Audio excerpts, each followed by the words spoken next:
Yes, hello, hello, hello. Welcome back to the channel. I'm Captain Quasar, and welcome back to another live stream. And it's the day. They're back today. Back with the H3 show. So we got some things to talk about. We got some Instagram posts, some Reddit posts, some videos, but really, we're just getting prepped. Big things. And I really just wanted to start with a little story, I guess. Talk about what happened with my internet because it was actually so frustrating.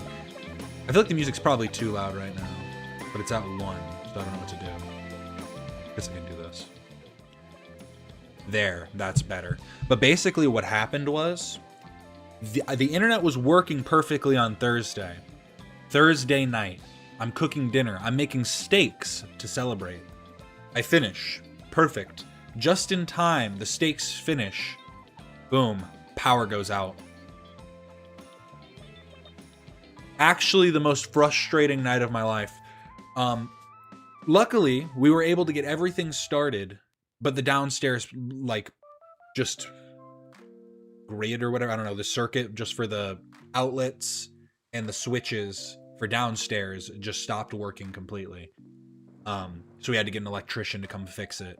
But in that process, it somehow fried the internet box, you know, our modem, our gateway or whatever they're called now, but it fried that, so I had to call the internet company so they could come fix and replace that too. Been a lot of stuff. Been dealing with things, but Obama Gangnam Style, we're back. Couple bonks. And we also have a poll ready to go, so let me get this ready too. Are you excited for the new H3 set? I'm excited for the new set. Won't change the show much at all. I prefer the green screen, or I don't care. I think those are all pretty fair options, if I do say so myself. So we're gonna get that fun poll started, and then we're gonna jump in to Instagram. Okay. I'm just making sure everything's working. Oh, and I accidentally restarted that, so I'm gonna pause it. And I think we're good to go.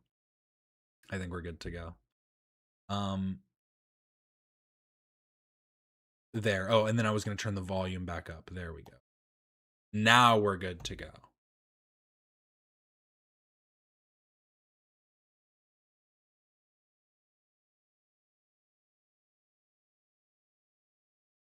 I hope it has a lot of curtains. I hope it's just all curtains. It's just one big red curtain. They draw it back and then it's just a big open stage. Now that's a background.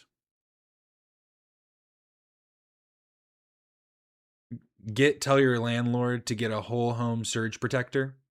I just bought like 20 like surge protector, you know, just a bunch of them just to put around the house. So everything, it should be okay now, even if we do have an outage. But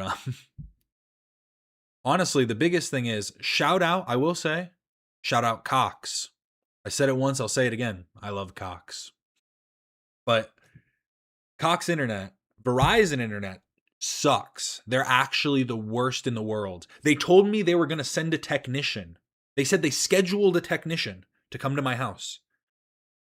And then we call on the day, like after, like, hey, a technician never showed up. What's going on?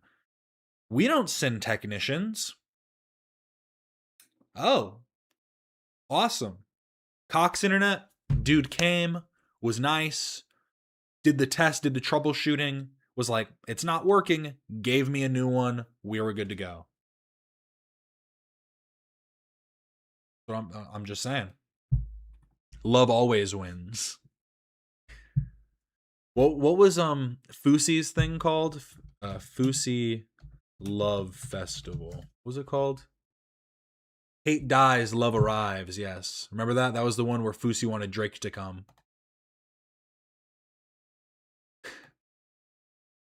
Remember? I do.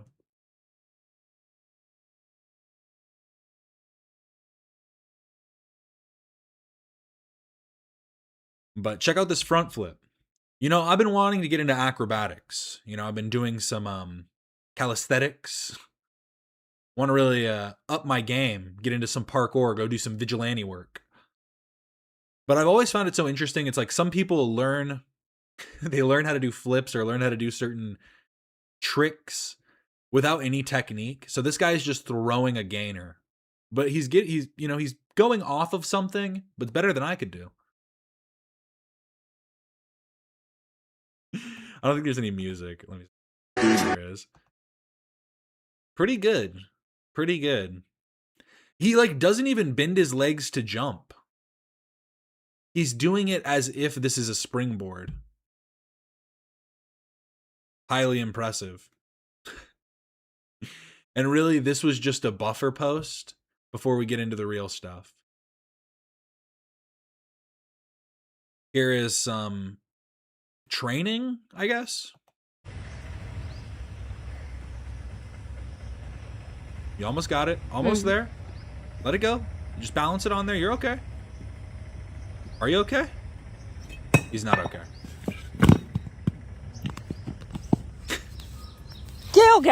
It took him a long time to realize that he passed out. Yeah, I don't know what maybe this back bend technique would be really good on your lower back or something. I don't know. It's a good workout, but you got to remember to breathe. Huh?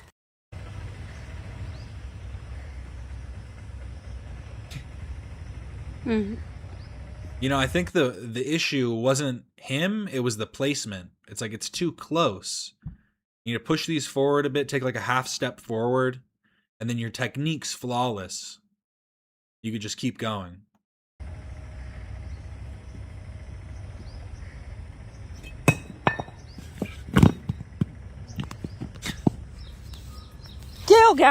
Huh? Just the flop is absolutely insane. What could he be training for? I mean, badminton's my first guess. It's a very excruciating sport. But if you're training hard, you might need to go see Magical Hands Physical Therapy. Releasing the diaphragm and stomach brings on tons of releasing of all kinds of trapped emotions, especially grief. This was taken during a workshop, but it says taken. This was taken during a workshop. The model was deeply processing most of this release. This is part of this healing work with the fascia. So this is a fascial release. Now, when I go into the stomach, this is where your first level of digestion shit starts in your life. Okay? This is where your first level of digestion shit. That's what she said first. It was a bit of a Freudian slip, but remember, Freudian slips mean that it's your true thought, right? Isn't that the whole point of a Freudian slip? It's like what you truly believe. Let's run it back. Listen closely. Now, when I go into the stomach, this is where your first level of digestion shit starts in your life. Okay? In Gestalt psychotherapy, they call something called introjects, where people tell you shit about yourself and you swallow it and you take it as truth. And that lands right in the... No. I learned this when I was young. For those of you who maybe haven't heard this one before, it's a little bit lesser known. I am rubber, you are glue. What bounces off me sticks to you. I know. Wise words. Stomach, because you stomach it, and then it starts that whole digestive bullshit, IBS, the whole 9 yards. I was joking about her saying shit, but she actually did. All that bullshit in your stomach, those stomach cramps, all those, you know what I'm talking about. Those runs to the restroom where you're not even going, you're just keeled over. I understand. You need this. You need somebody to basically just hit you with a mean hook straight to the stomach. Uppercut right under the ribs. Because you're not digesting the truth of who you are. You're digesting falsities. and it starts a whole motherfucker trauma syndrome. Now, you know, I liked this last week. I forgot about this post. I think the reason I saved it is because I love her energy. This is how you should be. You know, too many of these spiritual guides are like trying to be all, holier than thou. No. This is the real deal. Maria Alfieri. What a name. so, guess what? We just finished our full body foam rolling video bundle. But I'm going to... They had to cut out where she was like, we just finished our motherfucking... She's just cursing the whole time. The self-discharge of your liver. Your liver loves this shit. Come on! Let it go! Let it go! Gotta let it go! Let it go! She kind of sounds like Naruto.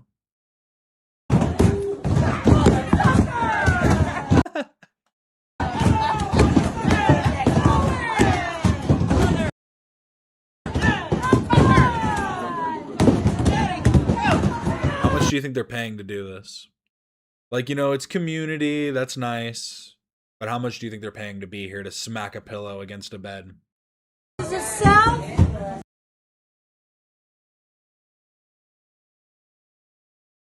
Your higher self called and wants to know, do you want to be an asshole or a love hole? Huh.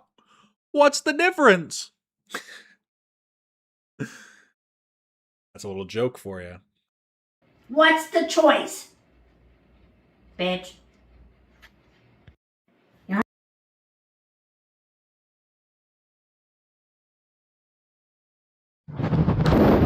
Me, I had another thought.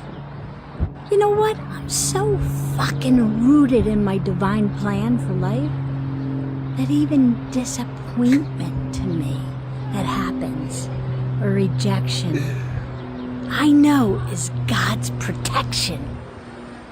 So take that in. Embody that shit. Good shit. Thank you. Good shit indeed, Maria. Remember when men were paying to go to boot camp to be screamed at? This is the girly version, lol. I mean, basically, I think they're still doing it, to be fair. It's just a new cycle, you know? It's like they get a new group of cowards every time. Hey. This ends with me. Oh, okay. It's just, this seems pretty heavy. This ends with me. This ends with me. This ends with us. Stop the cycle of generational patterns. Stop the bullshit. That's actually like a pretty nice sentiment, but like the actual, just getting this on my feed, I'd be like, whoa, calm down. You know, generational trauma passes down the line into all family members. And the only time it really stops is when one member says, hey, this ends with us. By the way, go see that movie on Netflix, It Ends With Us.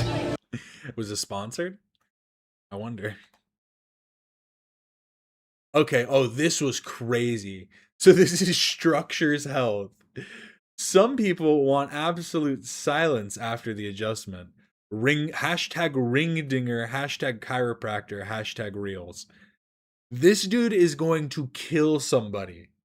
Like, I'm sure they have you sign waivers for, like, you know, it's just for legal purposes. This man is going to end up killing somebody. That isn't, I'm not saying that defamatorily. Is that a word? But I'm not saying that to defame him. I'm just making a guess. Look at him rip this man's head off of his shoulders.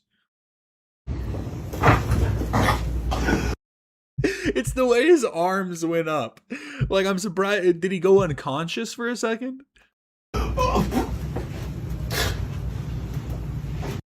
And then he taps on the knees to get the reflex. I think he might have paralyzed this guy. Like, I think he might have actually paralyzed this guy.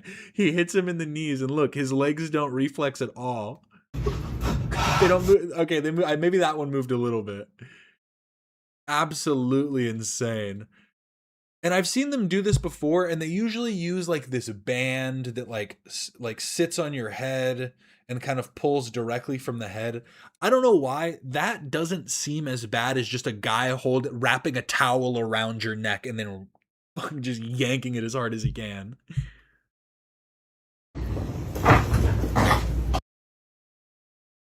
He starts making noises too. He starts gurgling. He's like,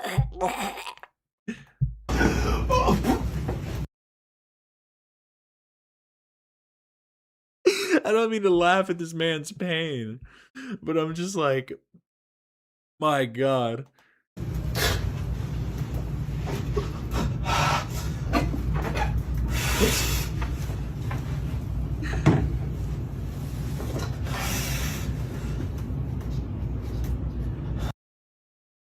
He's got his hand up. He's like, please, no more. Please. He's begging him to stop. It's actually insane. Did you feel that go all the way down? I don't know, did he? What do you think? Man sitting there writhing in pain. Did you feel that?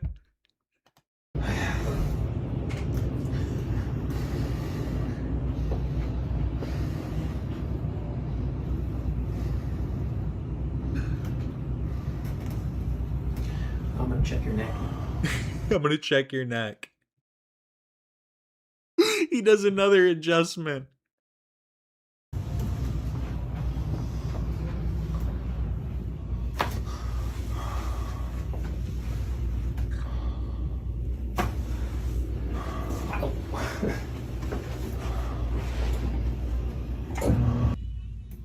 This guy.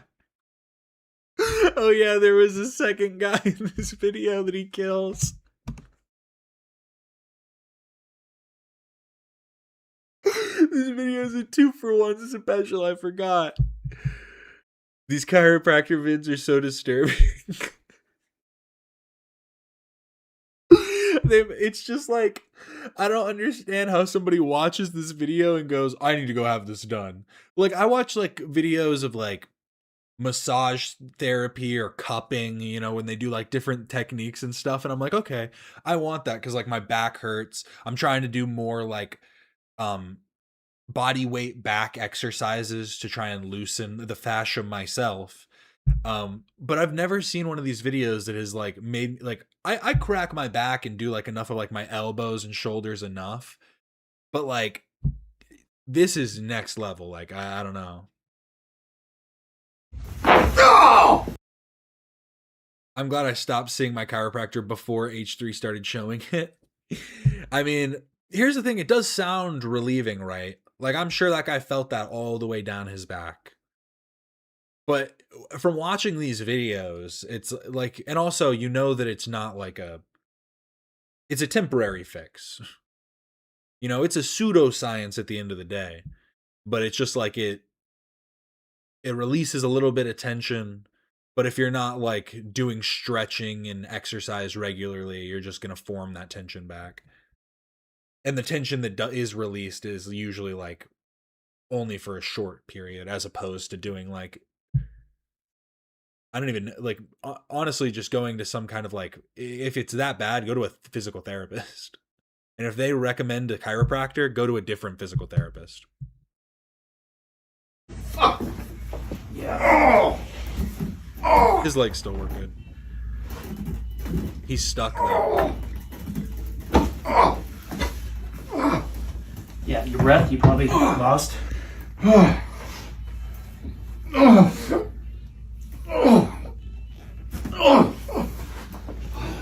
mom is a professional, educated massage therapist, and we do cupping. It's legit and helpful. Yeah, like everything, like that's what I mean. Is like you see some things and you're like, I understand this. It makes sense.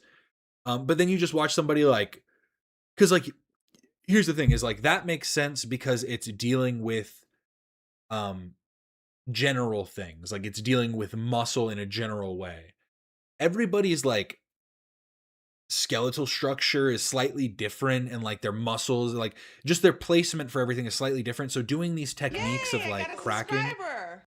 Crunchitize me, Captain. Crunchitize, thank you so much. Oh, thank you so much for the 10-month membership. 10-month Quasar Cadet, Alex the Fiction. Big shout out. But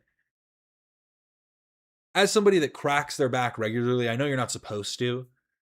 My dad knew somebody he went to work with that would crack his neck all the time. And then he went to the doctor and the doctor told him that he broke his own neck. And he's like, but I'm still walking around. And they're like, yeah, you just fractured a vertebrae in your neck. You're lucky. I am only 2 months behind you, Alex. Thank you so much for the 8-month membership.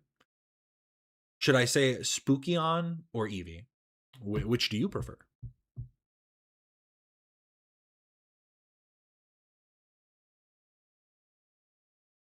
I was gonna try and I have to say everybody's now. Donkey Dingle. Thank you so. Yay! I got a subscriber. Oh no, too many. We are so back, chat. We are so back. Thank you so much for the 7-month membership, JH Cruz, and thank you so much for the 4-month membership, Serotonin.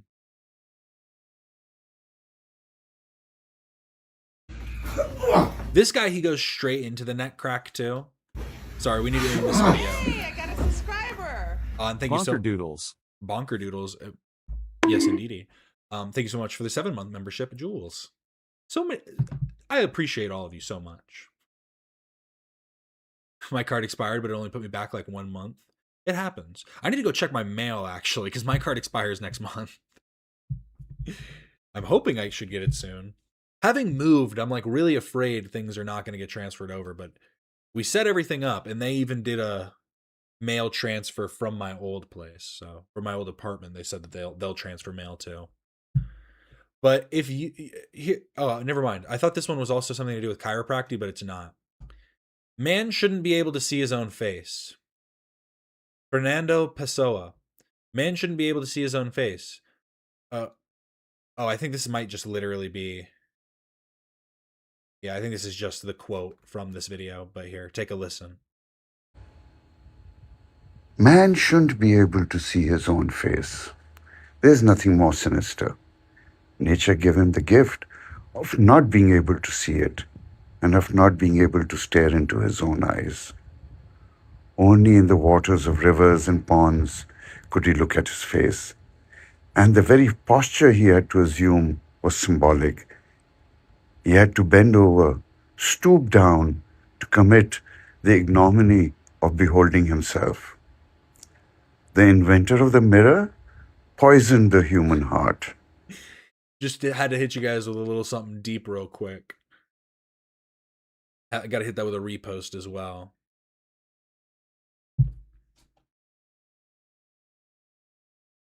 For real, for real. Give my 2 cents on the matter. It's an interesting concept, But how long were they polishing stones? How old is the mirror, actually? Oldest mirror. 8,000 to 8,500 years to the Neolithic period. So, man, what are you talking about? We've always had the mirror. When they've just been, polishing stones and metals. They shined. I need to be able to stare into my own eyes. Truly reflect. But thank you, Fernando Pessoa.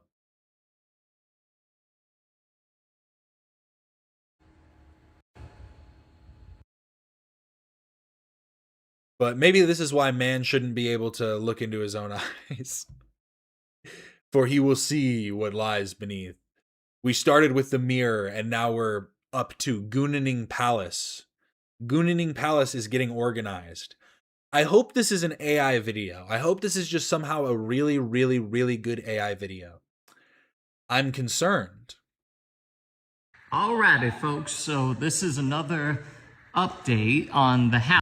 Let me see if this will be a better resolution. I feel like I'm going to end up getting this stream taken down. Okay, this does actually look a little bit better. Alrighty, folks. If I refresh it, will it look okay?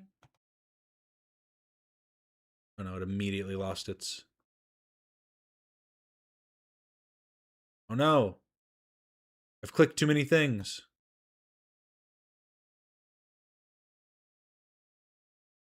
Hey folks, so this is another update on the house and everything, and I want... He's literally in like a mansion. I'm so confused. To Yeah, showcase why is Obama there? I don't know. He's one of the Gooners. He also has the one guy from Plants vs. Zombies. I forget his name. I did. So basically, I made all of these cutouts much more, I guess, organized in a way. So they're much better. They're Modern day terracotta army is crazy. I mean, they're not wrong. You imagine like the nightmare you'd have sleeping in this house. They all come to the door to kill you. He wants them to come to the door for a different reason. way better like lined up and everything. So they look like they're actually looking at you rather than it just kind of being everywhere for the most part. And it's the same over there, which we'll go over there right now. So over here, now they're all looking at us pretty much for the most part. If you see in my other videos, they look a little bit more chaotic, but yeah, now all the cutouts, they're really facing. Did Cap'n get a new camera or lighting? I did switch around the lighting a little bit, but it's the same. It's just, does it look better or look worse? I was trying something different. I tried having the light be less direct on me. I have it bouncing off of the wall to diffuse it a little bit. It's actually working, I think, nicer. Facing towards us, and I've like lined them up so you know, they're more in, I guess, like form is the only way I can describe it. And also in here, this is like a bathroom. I put some cutouts. That's a guy up there. I don't know what he is, but yeah.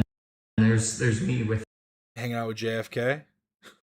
John F. Kennedy and Iago and, you know, Mr. Big Man, and you know, we're making good progress so far, and Great progress. soon everything will be covered as I'm doing like a makeover, and there's still a bunch of stuff that I gotta fix, like the lingerie anime girl, her face is dying. So alrighty folks, so this is another update on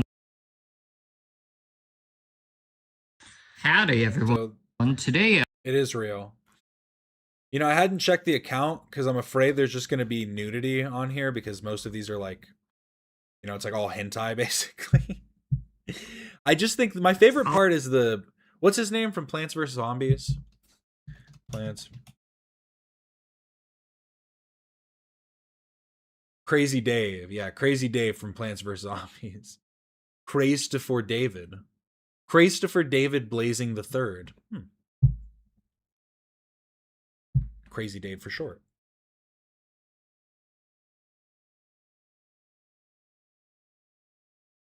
Imagine getting to this level of success and this is what you do with your wealth. Wealth truly does corrupt. Ultimate power corrupts ultimately? Is that what they say? This is what I need to repair myself. A healing kiss from the Healing with Horses, Candace Webster. You think it's cute, but I know the horse is just waiting to eat him after the camera goes off. It's going to crunch him like a carrot. Possibly, but I like to think that they are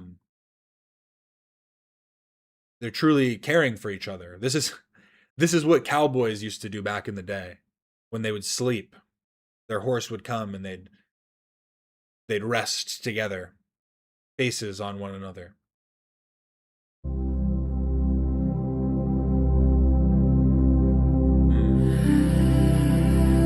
Very majestic.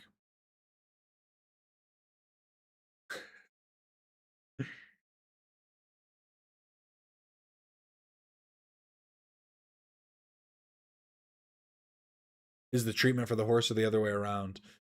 I don't think this would help the horse at all.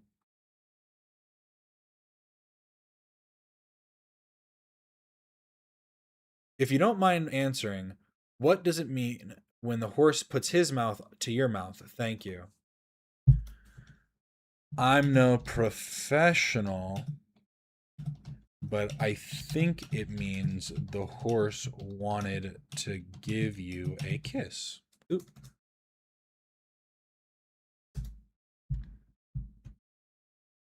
Just a little answer for them, in case they were wondering. But here's something else in horse news. Snart det midsummer.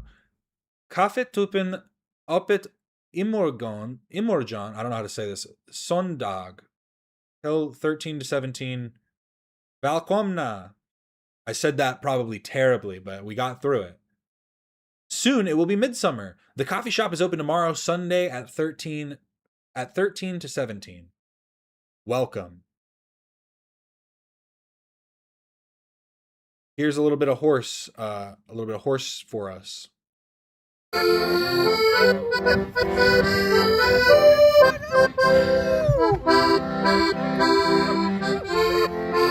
I'm with her.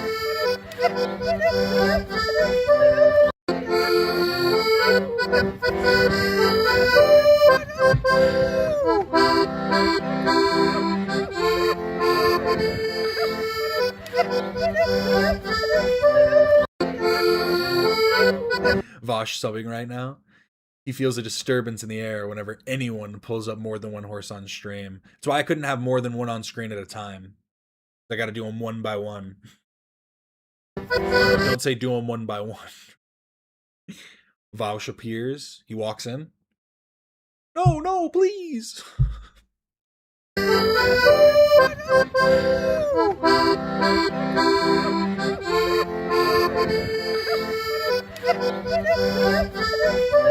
That's Love's grandma.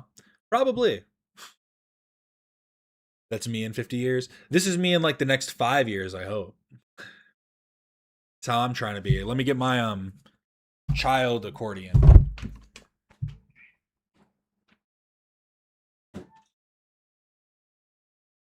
Never understood how to play this thing.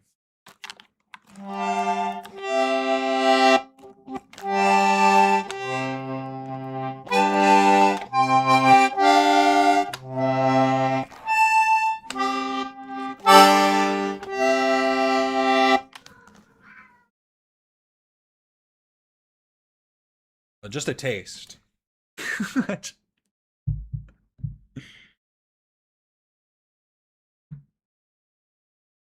That's what'll summon him. Oh no. This one goes out to Alex the Fiction. Asexual dance music doesn't exist. Oh yes, it does. Asexual robot bitch, don't hit, I'm good.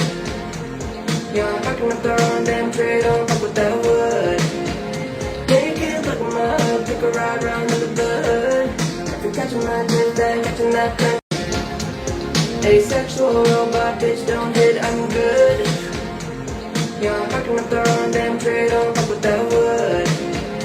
Naked, look at my hood, pick a ride round to the bud. If you're catching my drift, then catching that thing. There you go. How bad do you want this one? Hashtag asexual, hashtag LGBTQIA, hashtag queer, hashtag dance music, hashtag pop music. Oh snap.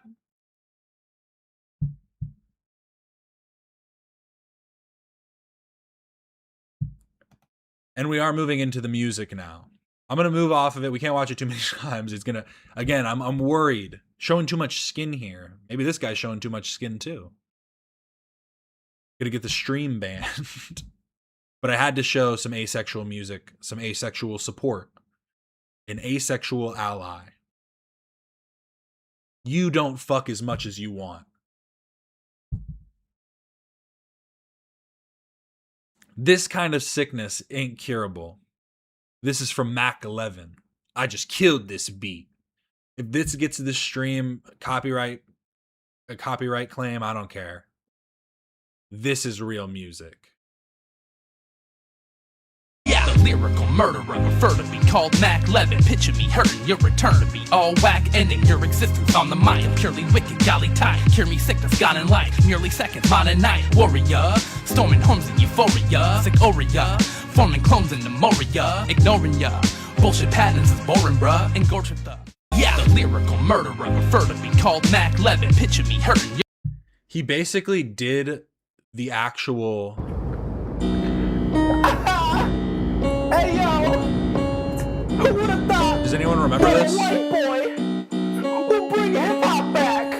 Yo, I do it for the real hip hop. You know what I'm saying? Fuck Drake, real hip hop.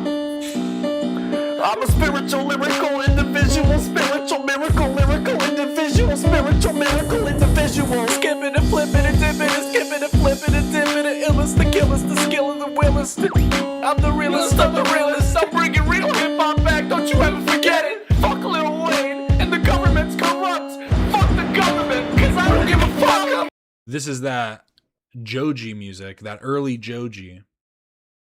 I'm the realest in the game, cause I'm What Eminem sounds like the minute you turn 17, basically. Your return to be all whack, ending your existence on the mind. Purely wicked, golly tie. Cure me sickness, gone in light. Merely seconds, modern night. Warrior, storming homes in euphoria. Sick Oria, forming clones in the Moria. Ignoring ya. Bullshit patterns is boring, bruh. Engorged with the. I love showing this and other Filthy Frank to my friends who only became fans of Joji.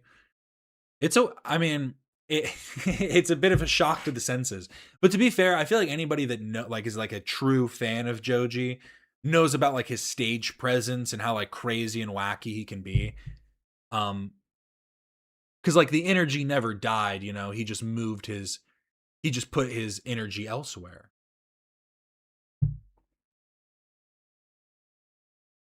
He did this and thought he could be a successful musician. Well, Joji, it's funny. There's actually a really old, what's it called? Joji Chloe Burbank. When did Chloe Burbank originally release?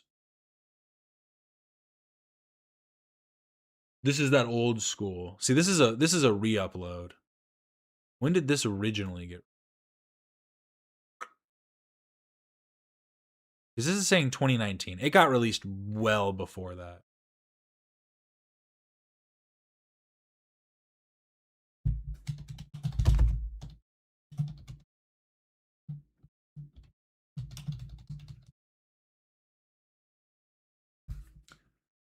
A project he worked between 2014 and 2017. Yeah. But this is how I found out he made music. Back when I was watching Filthy Frank as a kid. This was one of my favorites. I wonder if this would get me copyright claimed. Because if this doesn't get me copyright claimed, I'm gonna use this song, Joji. This is gonna be my song. I'll just give credit. Oh.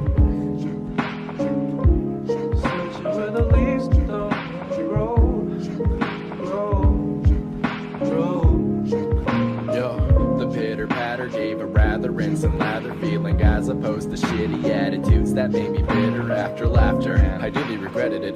I take the D train to go to BK. I can't defeat rain.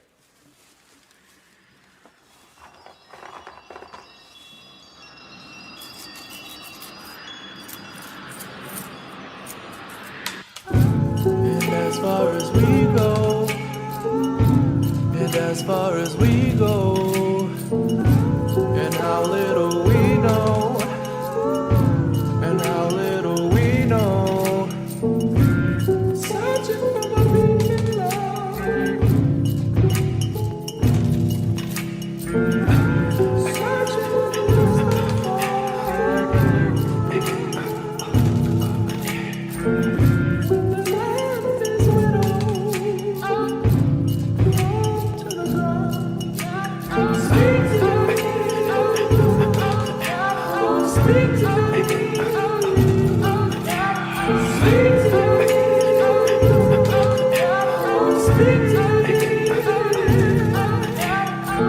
It's such a good song to just stop. This is probably my favorite Joji era. I'm not tuned in. The hypocrisy of it all, not necessarily on his part, just kind of pisses me off. LOL. How is his career okay and Ethan's halted? I don't. It's just. I mean, at the end of the day, it really does sound crazy and conspiratorial to be like it's because Ethan's Jewish. But I mean, I really can't think of anything else. And I guess part of it's probably the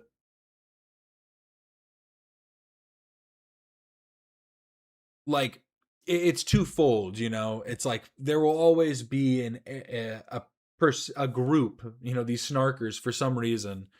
It's the same thing as lolcows, you know. It's like people trying to turn Ethan into a lolcow, because the lolcow communities in their worst forms basically want the people that they're turning into lolcows to die. Like they basically want them to either, die through drug abuse or die, commit suicide in some cases. Like that was the big thing with Chris Chan's community. Like a lot of them just wanted to get him to kill himself. Like that was crazy. And it's like, as deplorable as you might think whoever these people are, like however deplorable you think they are, you are taking it well beyond your like the needed means to do crazy shit. And I think that on some level there will always be that for these different creators, and maybe the best thing to do is just ignore it and to just try and move on. Because like I think there are probably people that shit on Filthy Frank and be like, look at this terrible stuff he said in the past. And I don't know, it's like he is always the example that I use, because it's like it truly was just a different era. It really was. Yeah, Ethan is my fave petty diva queen of all time. Like that's the thing, is it's like, yeah, to be a petty diva, you kind of have to, as iDubbbz put it, roll around in the shit. And it is true. You do have to roll around a little bit just to be petty. But in that, it does kind of repeat a cycle, or at least feed into a cycle at the very least. But the issue truly isn't just the ignoring. It's like what they try and do outside of it, because it's like it's not just because we could ignore it on our end, but if people are just going to keep getting banned on different, like in different communities on Reddit, and like just getting ostracized across the internet just for being a part of the H3 community, it does feel like there's at least a reason then to talk about it. So it's multifaceted. I respect that about him. He stands up for his beliefs. Yeah, and I guess that's like the main thing, right? It's like Ethan's getting shit on for things that are just like blatantly untrue. Like he, for the most part, ignores like people calling him a racist or people saying like when the pedo troll stuff came out, he talked about it in its relevance as it happened. But it's kind of, he doesn't feel the need to like reiterate the points over and over again. And something like all the stuff that Filthy Frank and George did as George did as Filthy Frank, it's different because that was all fucked up stuff in a creative sense, where it's like, okay, he was being bigoted or racist or whatever, like things that I don't even think are true, but if they say those things, they were only in his creative works, whereas Ethan is getting criticized for what people believe are his political beliefs. And so that's going to follow him in a different way. It's honestly hilarious to me that Trish fans and Hassan fans, who are basically opposites but also identical in a sense, came together to hate on a Jewish man so much to try and ruin his life. Yeah. And and I'd like to hope that it's like it's a minority of their community that is actually like the people putting effort into it. Because if you want to shit talk in your chat, you want to shit talk on your stream, that's fine. But I guess it really does depend on the ways in which you're and this is kind of what started everything, right, with Ethan and Hassan, policing your community. What it comes down to is people like the ways in which you're policing your community. Because like, I don't like Hassan, but if people were in here talking about like, oh, some people should do something to Hassan, I'd ban them because that's just fucking crazy and weird. You know what I mean? Like that's just kind of the energy you should probably hold. And obviously for Hassan, it's harder because his chat's moving 1 million chats a second. But he's got mods for a reason and all that. So it's multifaceted. There's a lot of ins and outs, but at the end of the day, at the end of the day, Cosmos Raw live.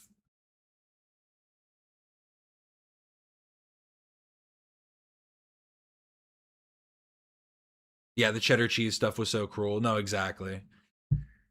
Yeah, it's just cruel. It's just, and I think that's why Ethan is so willing to like come back at it too, because it's like, I'm not just going to cower away when people are trying to bully me. And it's like, I do respect that. He's happy, he's healthy, he's a human being. Started changing, we jaws and claws, I'm chucking, shaking, shivering because I knew you didn't know you turned into something from a nightmare, a name from the cosmos. Is this stochastic terrorism? A part of the reason is because Trisha and Hassan perpetuate it whilst maintaining plausible deniability. The hundreds of insane reposts on Hassan's Twitter, the dog whistling on his Discord. No, exactly. That's my point. Is like the main thing you can do is you can shit talk and chat. You can, but it's clear that Hassan feeds into it at least, and maybe he doesn't even feed into it in the most direct ways, but he allows it to fester within his community, and that's something to criticize. I didn't expect that. Why? What do you mean? Started changing, we jaws and claws, I'm chucking, shaking, shivering because I knew you didn't know you turned into something from a nightmare, a name from the cosmos. Started changing, we jaws and claws. Okay, last song. She Needs to Hear Some Truths. Cry by Benson Boone.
He caught me at the end. Like, he kind of caught me at the end. The beginning, it's a little flat. He just needs to practice a little bit, but I think he's got something special here. You're more.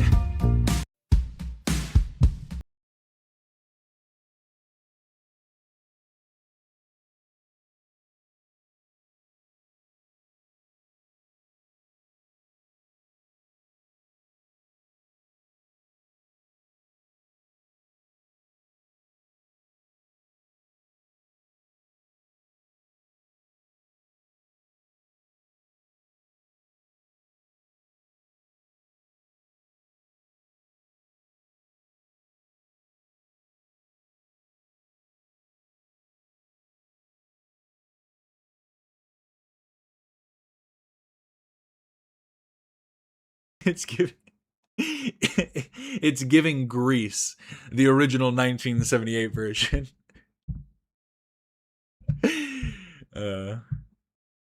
Good voice, insane video direction.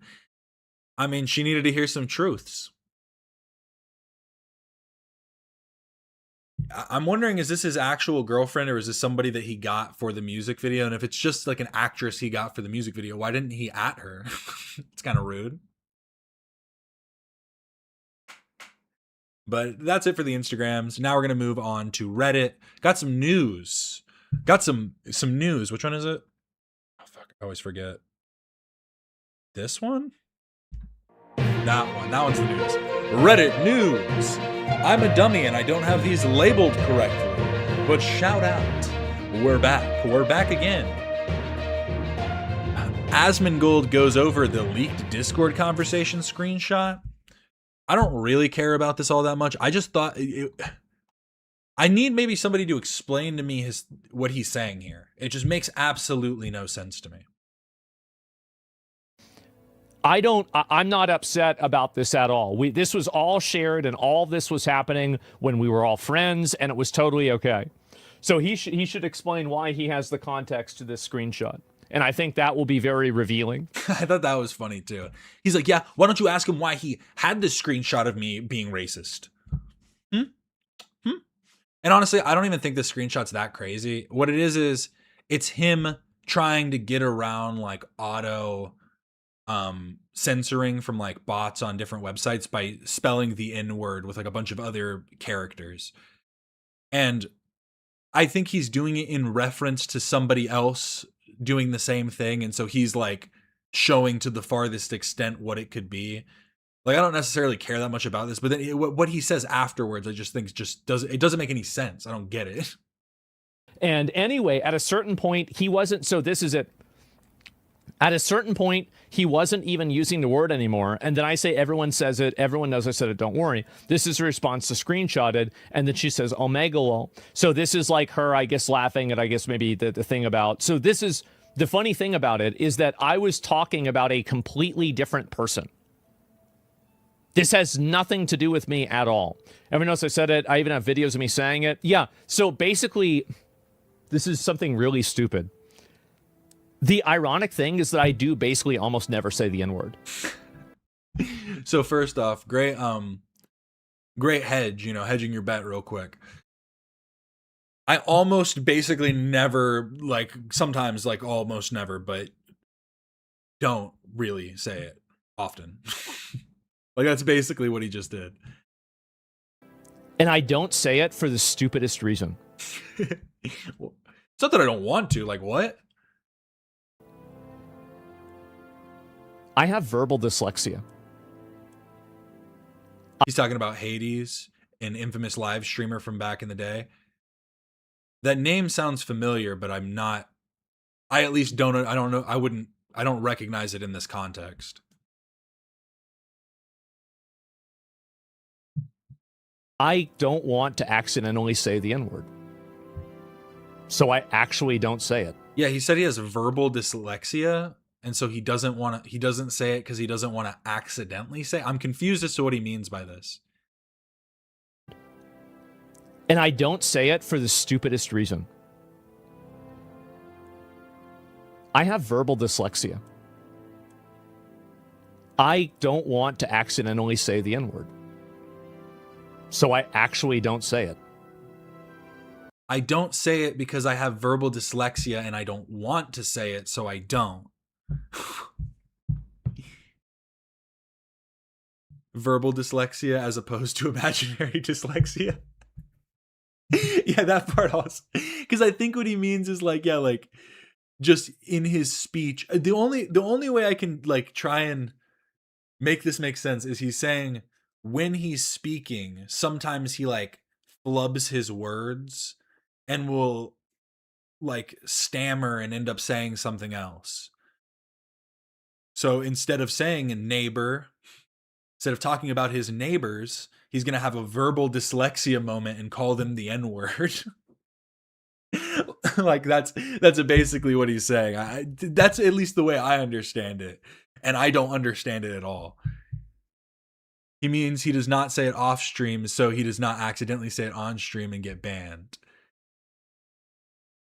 But what does the dyslexia thing mean? Because that would just mean he doesn't have it in his, like, he doesn't keep it in his vernacular or whatever. It's not in my lexicon. I don't even know what it means. Please elucidate me.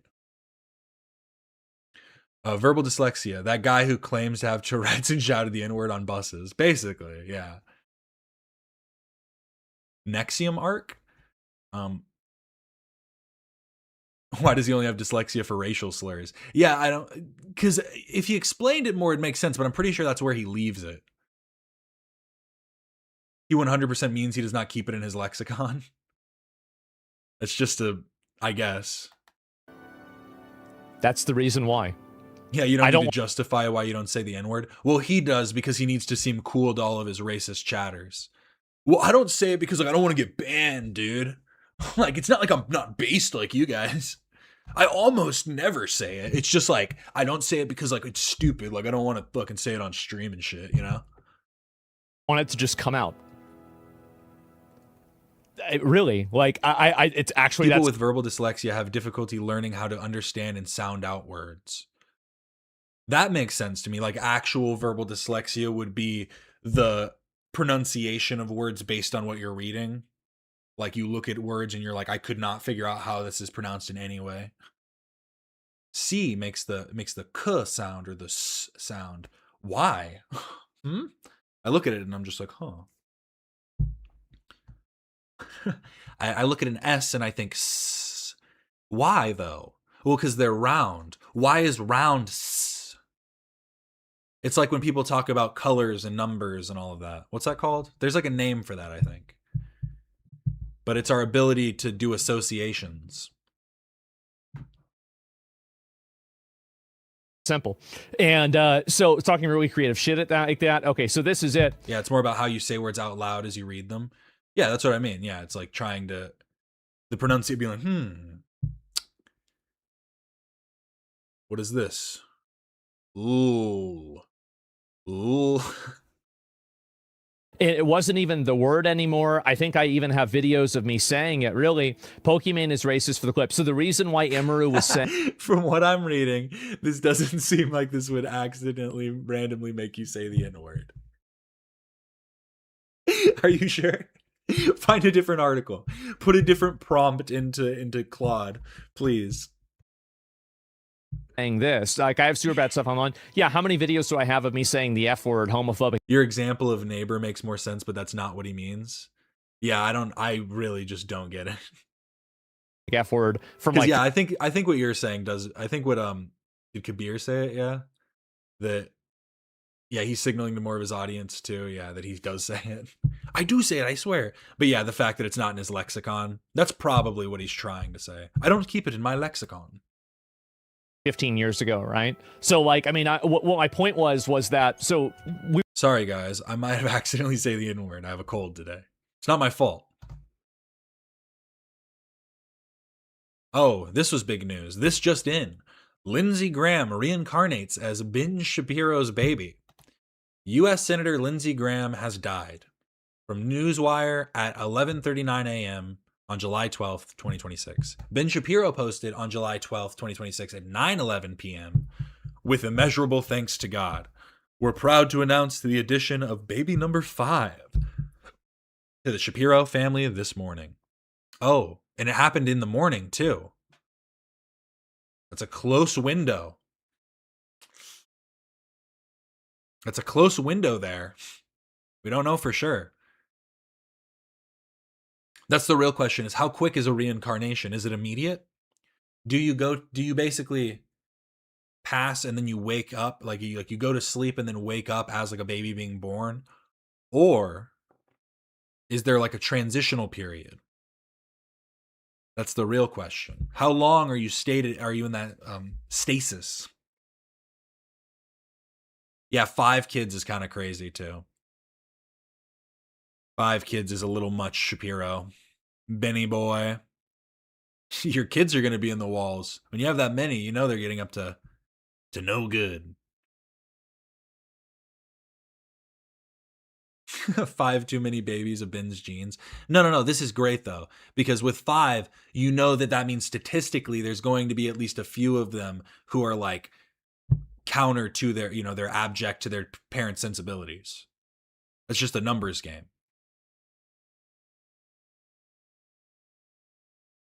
Depends on the soul. Lindsay could not wait to get in bed with more dudes and went for the insta respawn. Yeah, he was like, I got to. He was next up. He pushed through the line. Ethan and Ela have 7 children, including their dogs.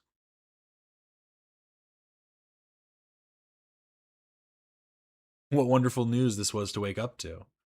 Queer people are rejoicing. Amen.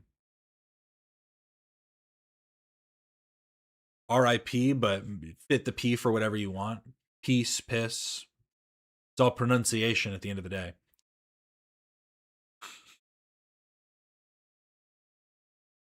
Queued up in the lobby again.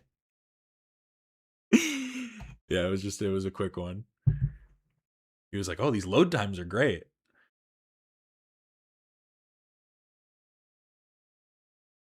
The kids are going to team up with Elon Musk's daughter who hates him. Sad to lose a queer elder, but bye. Send him on his way. There were other reasons. It's not that. That wasn't the where the hatred came from.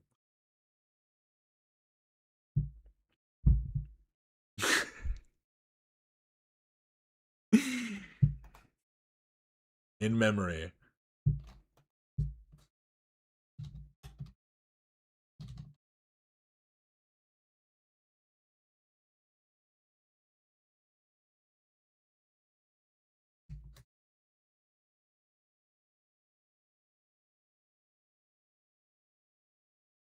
Oh no, never mind.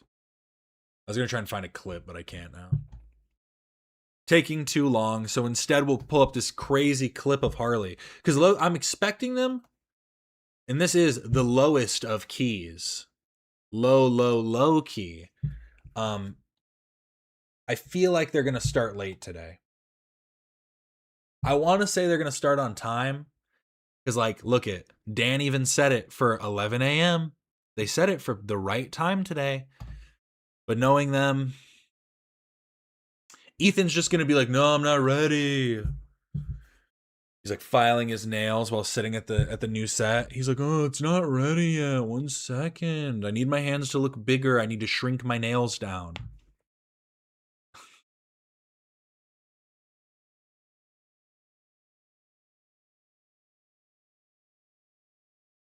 I rang the death bell for Mitch this morning. Soon. Oh yeah, gotta hit this one for Lindsay. Babe? Oh, I meant. Oh, that was a Freudian click. Oh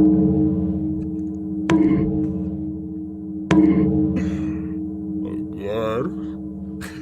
Fuck. Damn, I didn't mean to do that actually at all. Okay, Harley tells us something really fucked up. This is the craziest thing I've ever heard.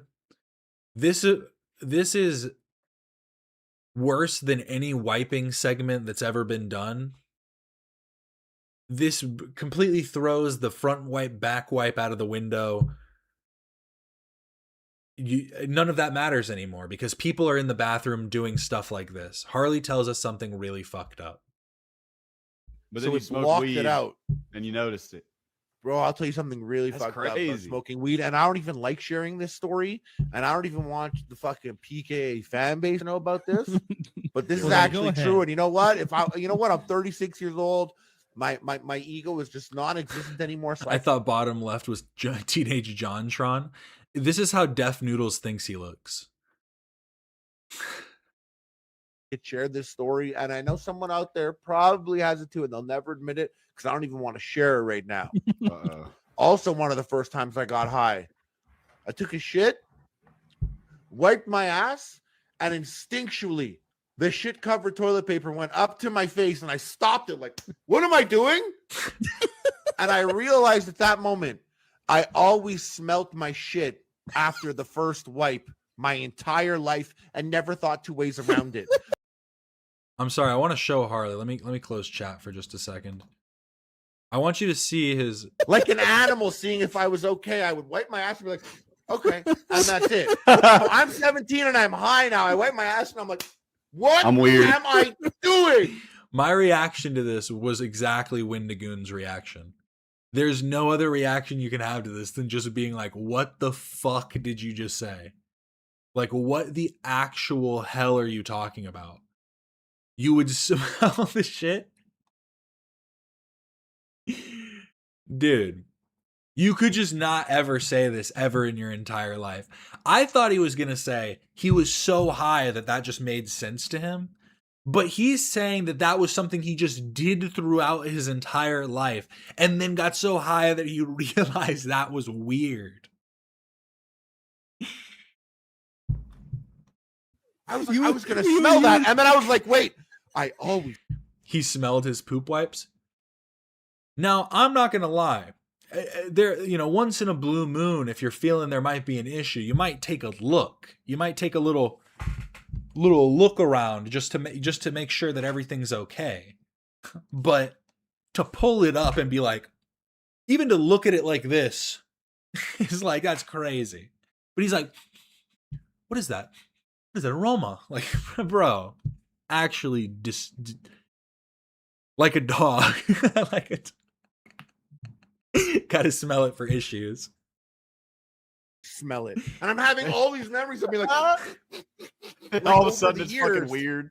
It was weird. It's like you All don't of a smell sudden- your own All of a shit. sudden it's weird. Bro's acting like he does it. We need to start questioning this guy. Like, bro, like, When did he become chill? Well, it was obviously when he started smoking. He first smoked at 17. And that was when he realized he shouldn't be smelling his shit covered toilet paper every time he wipes his ass. Weed Good, makes you look so- at it. That is Smell Weed the gave you the room. outside perspective you needed. Smell Smell the the room. room. Let it waft. Who- Let it who- waft. Who There were- told you that was like the procedure, that you smell your shit? It's just like every- animal instinct. Like, That's not fucking animal instinct at all. Your parents failed you. Your parents failed you. They got you the squatty potty. They got you the little one. It's not the squatty potty. They got you the little kid potty. And they were like, he'll figure it out. He's fucking, look how tall he is. He'll figure it out. like a dog will shit and go and smell it. Like, I would be like, what's up today? And I'd be like, that smells like I'm not in a good place or something. I don't know what I thought. Like, you know? I would just went to grab my nose as to not smell anything right now. Crazy. I can't imagine. It was like a subconscious thing. It was literally like a fucking stupid little dog. Crazy that I'm still attracted to him. I need help. You know, some things never change. That shit walks over and goes, why am I smelling this? I was Like, about when to was a ask if you person. ever gleaned any useful information from sniffing your shit. Like, man, I No, need some more dude, protein. nothing. I think that's the craziest part. It never actually helped. He's like smelling his shit for all these years, and he's like, yeah, no, it probably would make more sense that like my stomach is hurting, or that like I'm constantly going to the bathroom. You know, there's other ways to figure out if there's an issue. Useful. I got information. Just Stop every with single something day, like you're that. like, Got information, it just wasn't useful. Oh, and then we're going to get into some H3 topics now. But before we do that, I do want to give a shout out to Papa Gut. Papa Gut, who probably only knows my name at all from me rating him like once or twice. But he's having a baby. They're having a baby girl. Yeah. Oh, we're having a girl. Yes. And because I keep almost dropping it. Yeah. He's once you know, I actually barbecue. I owe you a. Shout out them. Big ups. It's a baby season. I think she said they're 25 weeks or something like that. So they're getting through it. They're getting there. Excited for them. Big Papa Gut W. Exactly. But yeah, go check out their most recent podcast if you want all the details. But I wanted to give them a little shout out because I just saw that this morning. I'm having a baby girl too. Aw, shout out Balls Chat. Shout out Balls Chat. Having a baby girl. A lot of baby girls. Aw. So sweet. You know, I've realized this. Babies love just staring at me. It's the funniest thing. And I don't know if it's just because of like my hair or what. I don't know if I just got like a crazy aura. But these babies are always staring at me. And I was at the grocery store and this baby was in the stroll, like was in the, in the basket, and they were pushing it in the cart, and the baby's looking at me. And when they turn around, the baby started going, She started like whining, and they're like, what's wrong? Are you hungry? And then she caught me in her vision again, and she stopped and she just started staring at me again. And I was like, okay, baby, have a good day. And then yesterday, a baby was looking at me in the grocery store, and they turned a corner because they just look at me and they're like, look at me dead in my eyes. And he turned a corner. And so he turned around to where his back was turned to me. But then the baby went, and this baby was maybe like 6 months old. The baby went turned around and like put his arm on the like on the cart to flip around and look at me. And I was like, what is it?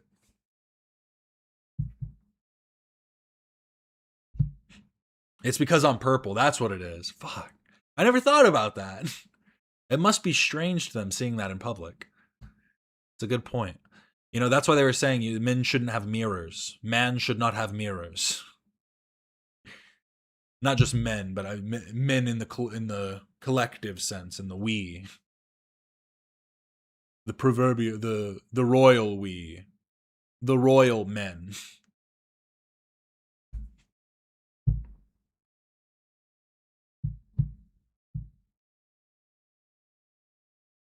Oh, me and my wife are actively trying, if anyone is curious. Shout out cruise. Baby season. Now's the time, apparently. So big up you. I'm knocking on wood for everybody. Knocking on wood. I got here's what I do. Cross my crossed fingers for good luck. Keeping my fingers crossed, and I'm knocking on wood. This is a real wood desk. Hear that? Now that's all the good luck you could get.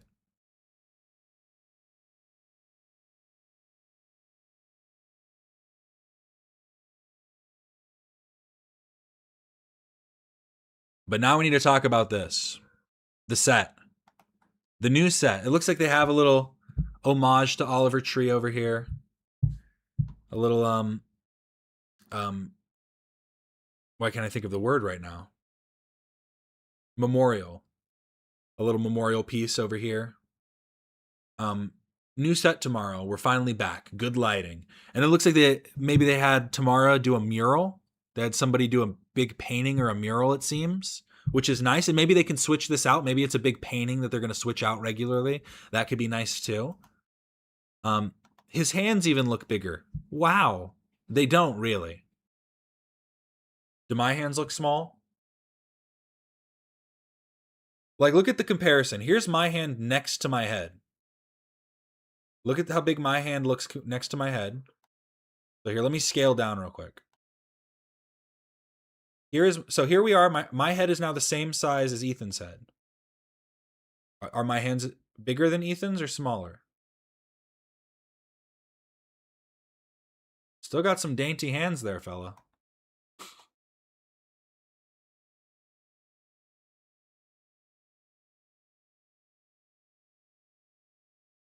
Your hands look average. How could you? Why would you say that?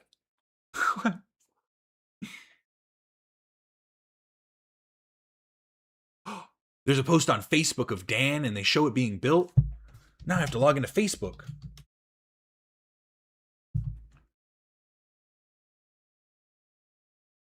Oh, there we go. I don't have to log into Facebook. Hello, it's me, Dan Swerdlove. It is. He's back. Producer of the H3 show.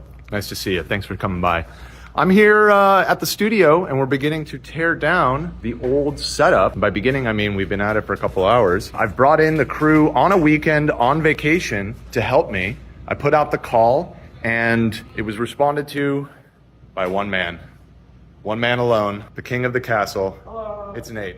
That's me. So me and Nate, we're tearing it down. We are going full rage room on this. Wait, they're tearing down the big lighting rig that they set up that they barely ever used?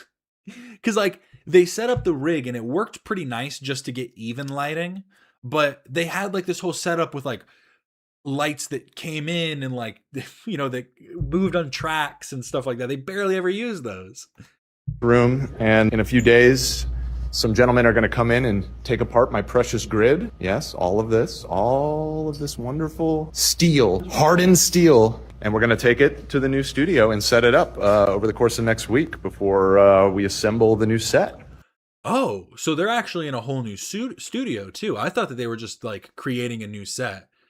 They must have moved offices because they got doxxed. That must have been what it was. They must have been planning this for a minute to move office. It's smart. It's smart. Because regardless of having security and stuff, it's like you don't want to end up getting swatted or having something happen. So that's fair. So very exciting stuff. Thanks for coming by. I'll talk to you real soon. This has been Dan, the producer of the H3 show, signing off.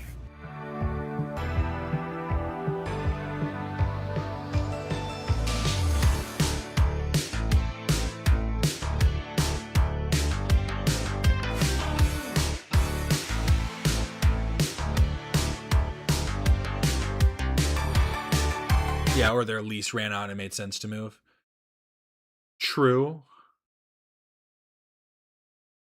Yeah, I guess it just depends on if they were leasing, because I guess they did say they were on a lease, huh? Okay, I like that. Okay. Okay, and it's a TV. Okay, so they can still put stuff behind him. Okay. I kind of like this. I'm liking this. Oh, and they have a stage to do presentations. Okay, this is sick. Shout out R.I.P. Oliver Tree. They got Berserk. They've got they got all types of stuff.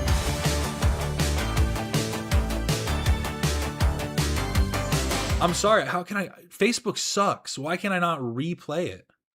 Why can I not like H3 scan show. it? I want to Nice just see the beginning. See part you. again. Thanks for coming by.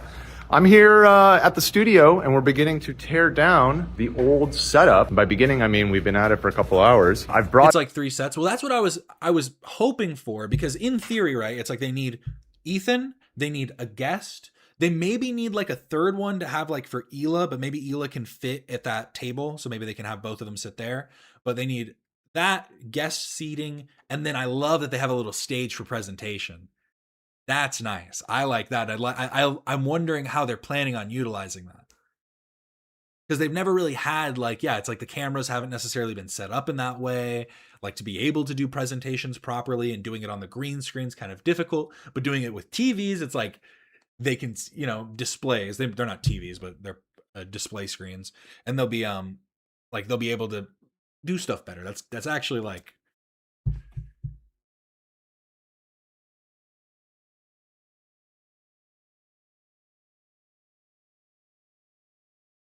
I'm just looking at the whole thing. So this is from one side. I love all these windows that they have open, all of these openings. Because they're 4 different things. Like this one has some lights up here, it looks like, just an effect. And then I'm trying to understand, are these paintings? Or is this like a 3D thing where it like goes in a little bit? I'm trying to tell if these are behind. I'm thinking these are behind this, but I can't tell if it's just paneling.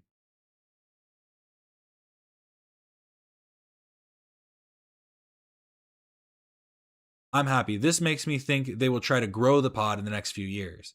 It looks more like a fun talk show anyone can join. Exactly. Yeah, and that's the thing, right? Is like this is just proof that these lawsuits don't mean a whole lot to him. There are big things that have been planned and have been in the works, clearly. Yeah, it does look so. There's 2 mics here, so one for Hila, one for Ethan, so that works. And then yes, there. Honestly, I love that. That layout looks great. They're TVs, screens, aren't they? Yeah, I mean, they're I don't know if those ones are. Those ones might be, I guess. You're saying I guess they maybe just put them on their side, maybe. That's possible, yeah. Just some monitors, some displays. But I like that one.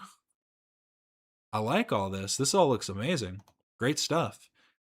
But so that's that. But people were pointing this out, and I disagree now. Now that I've seen the full set, Dubrick podcast set, the set is kind of reminding me of Dubrick's views set with the light wood.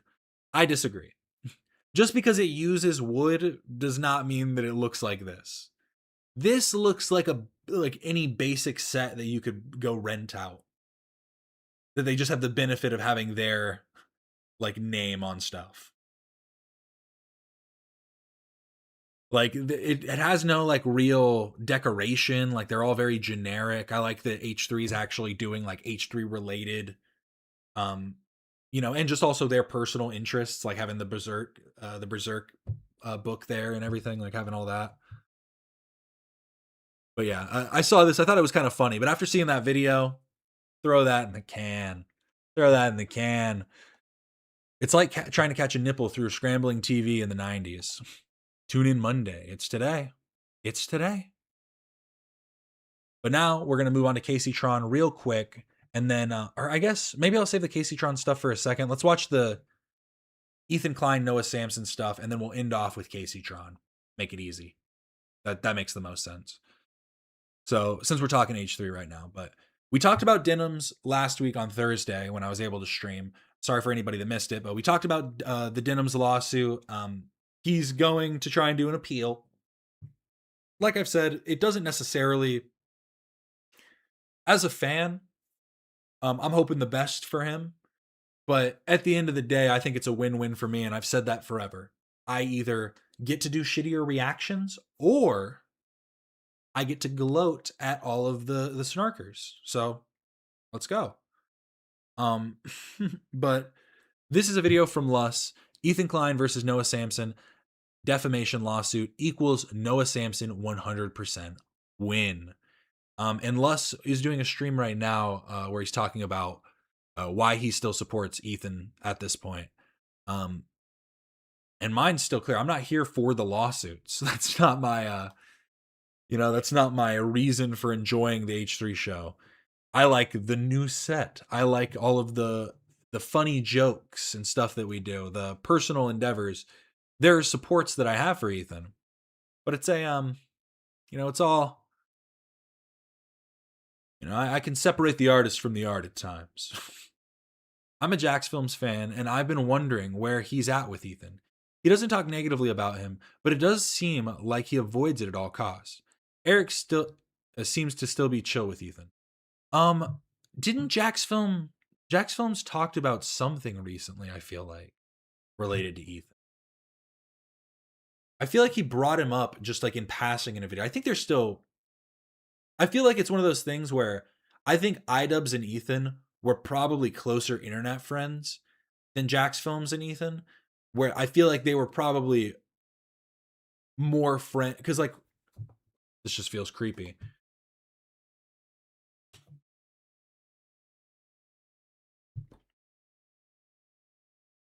Okay, so he does live in LA too. Okay. Because I was wondering where he lived, but he also lives in LA, so to each their own. But I want them back on the show. They need to be in this new set. Jack and Eric back for another 8-hour podcast. Let's do it. I guess theirs wasn't that long, right? Or because they did one with Jack and Eric that was super long, and then they did one with Alex. Bring back Alex Hirsch, but not Justin Roiland. Can we do that? That'd be pretty cool. Hey guys, so there is a big. But sorry, yes, this is. I went on a long tangent for no reason. This is Luss, Ethan Klein versus Noah Samsen defamation. Ethan Klein versus Noah Samsen defamation lawsuit equals Noah Samsen 100% win. Hey guys, so there is a big update on one of Ethan Klein's cases. This one involves Noah Samsen. To give you a little bit of background, but what happened was Ethan Klein will no longer be pursuing defamation against Noah Samsen. So Noah Samsen announced that Ethan Klein, host of the H3 podcast, has officially dropped his defamation lawsuit against him, filing a motion to dismiss the case with prejudice, which means it's not coming back. There's no takesy-backsies on this one. This means the legal battle. You know what? Noah Samsen just reminded me. Is my mustache better than Noah Samsen's? Please say yes.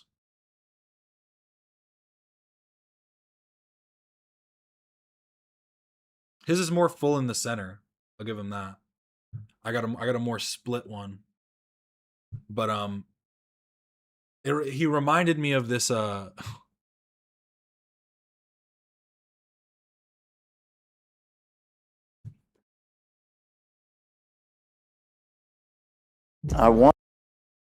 He reminded me of this Bryan Cranston thing.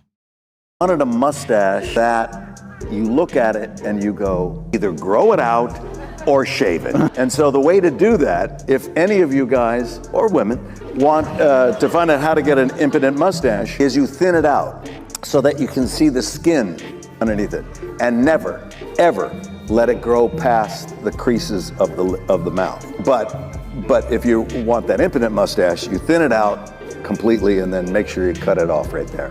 When that transition came to become Heisenberg, chest came back, the colors changed, his mood changed for the first time. Yeah, his isn't very complimentary to his face. Yeah, not right now. This mustache isn't working for him. I think it's for his new show. But that's the kind of mustache that it literally looks like it looks like one of these.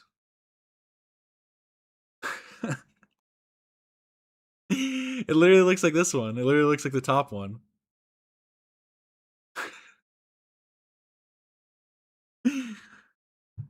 Sorry, don't mean to make fun of another man's mustache.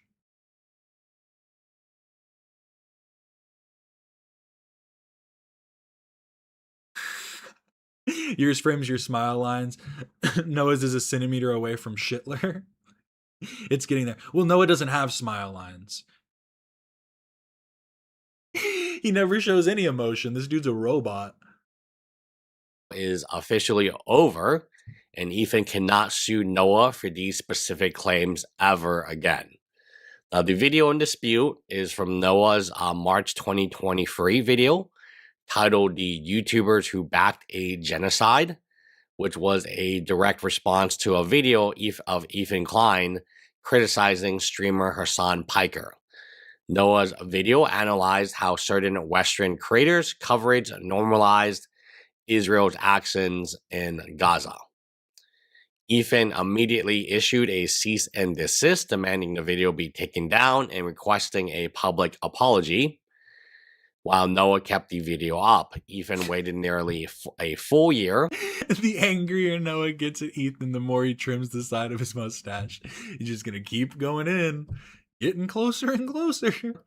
Which is just beyond the statute of limitations, before filing a formal defamation lawsuit, just 2 days before the statute of limitations expired, seeking unlimited damages. Noah raised over $100,000 via GoFundMe for his legal defense and hired an attorney, Deborah Drews, to draft an anti-slap motion. I mean, honestly, that's a good point. Ethan drops it and Palestine gets 100K, right? Win-win.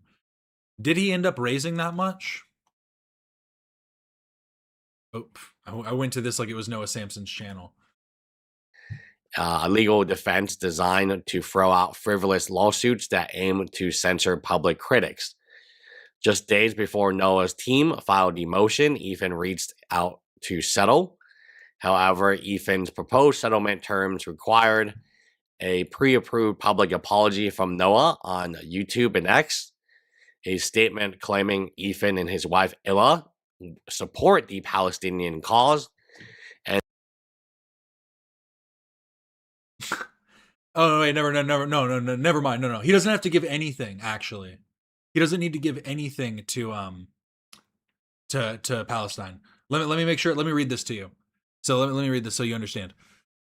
He made $120,000 out of $200,000.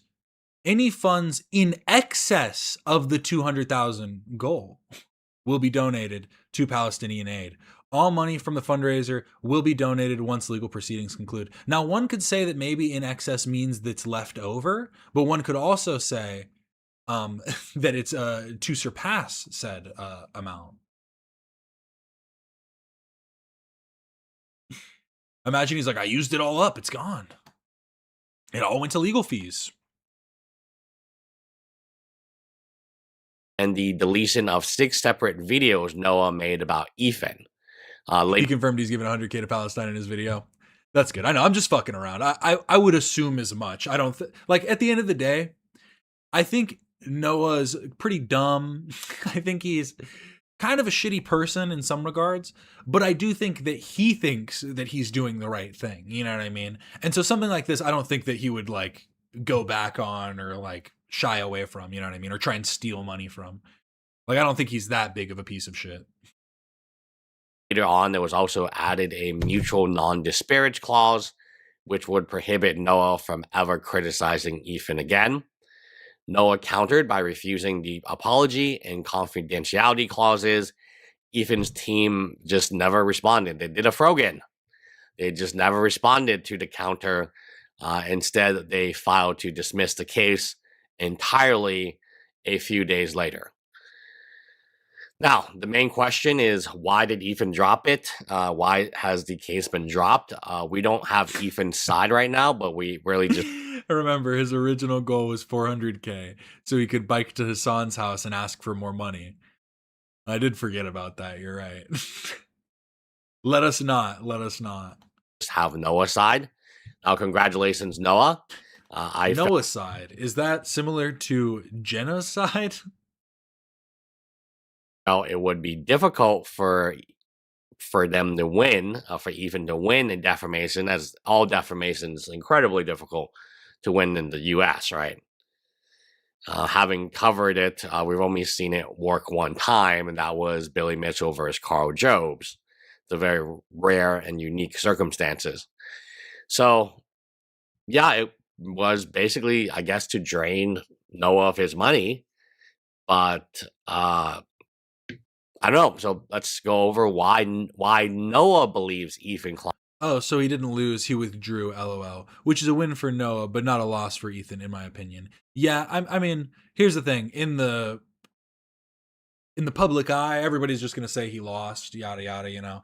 Noah did win, but yeah, he withdrew, and it was probably just because, I mean, this was the one that everyone was giving him backlash for. I think everybody else, like, for the Denims, Frogan, like, all of those made sense. iDubbbz, he was getting backlash for suing iDubbbz, and then he was getting backlash for suing Noah. And while I think that there's some room to say that Noah was pushing some defamation, I could also understand just at this point wanting to just move forward and you know, and just I mean, honestly, and especially after what's going on with Denims, like having the fact that they're not just going dunk after dunk after dunk, and there are being like some issues and some stops that are coming. It's kind of it's good to not, you know, put too many eggs in one basket.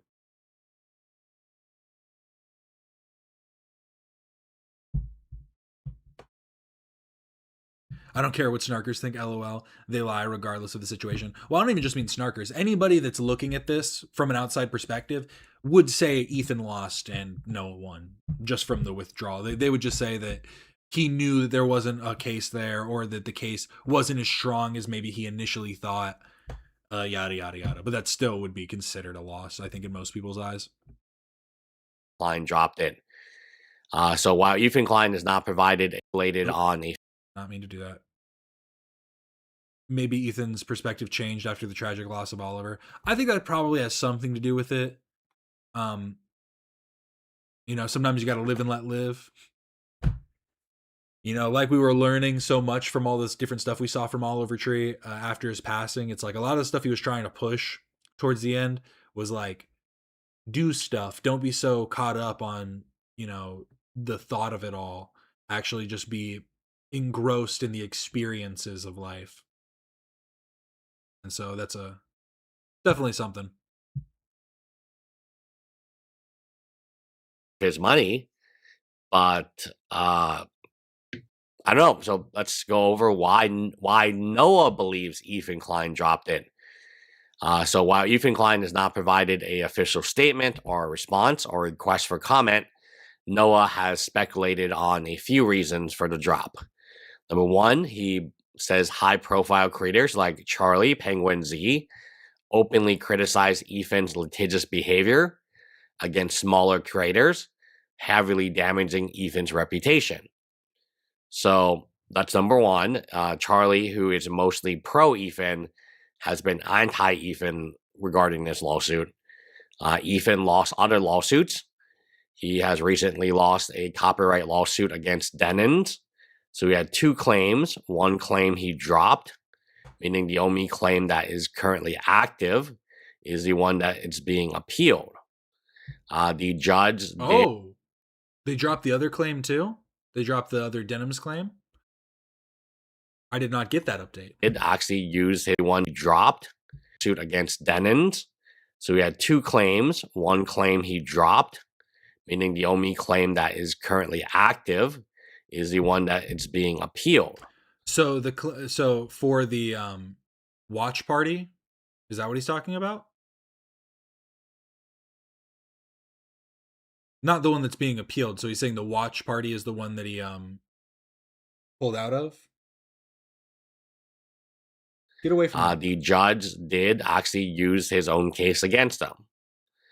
And number 3, brand impact. The legal battles combined with widespread criticism of Ethan's stances on. I think it's a massive assumption that Charlie has always been mostly pro Ethan.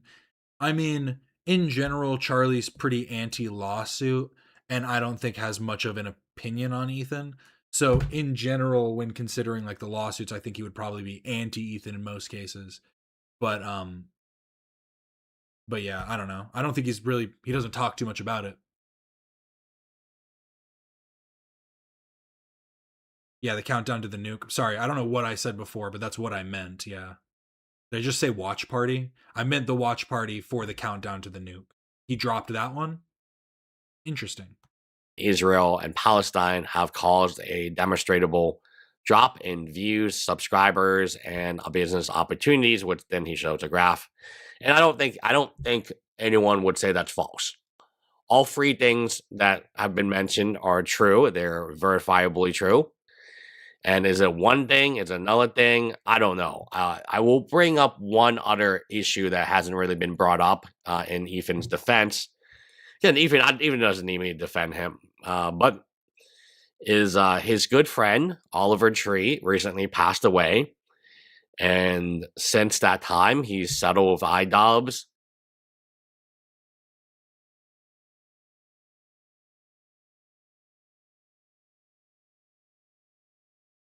Yep. Okay, so both of us believe YouTube is a place for free expression and recognize the right to criticize each other's views. So we've decided to end our dispute amicably, keep it out of the court. The court frees up funds to help families in Gaza. So, I mean, at least Noah in his response, Denins has won her lawsuit for now. So was that the statement that was made? No, maybe he just doesn't want to go anymore. He doesn't want to continue down this legal path, which I agree. I've always said that this thing should be settled, or I'm assuming a settlement along the lines of Ethan Klein was quite generous. Noah obviously played the long game and he won. And congrats to Noah for winning. It could be Oliver Tree's passing away has changed how Ethan feels. It also could be that, again, Ethan is not asking for money. He just kind of just dropped it and it was done. And he knows how H3 Snark, and I know how H3 Snark is going to react. It comes down to some basic things, right? So Noah, he expressed his immense relief that the year-long headache, which he didn't. Now he says it's a year-long headache. As much as I don't like Noah, he looks really, really good right now, and his responses have been pretty much perfect. I don't know. Well, like I said, I think that in general, he's kind of dumb and willing to kind of push at least a what's the best way to say it?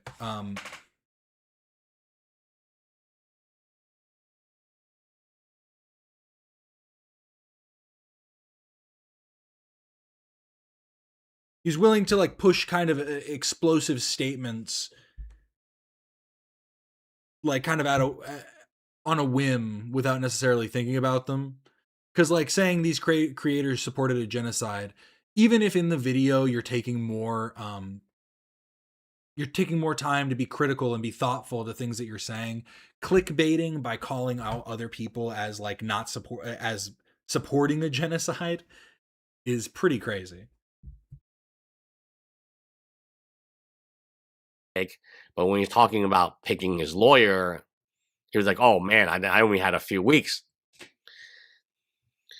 He notes that the $100,000 raised for his defense fund is currently being reviewed by GoFundMe, but once cleared, the remaining balance will be donated to Project SOOO, a charity helping families inside Gaza.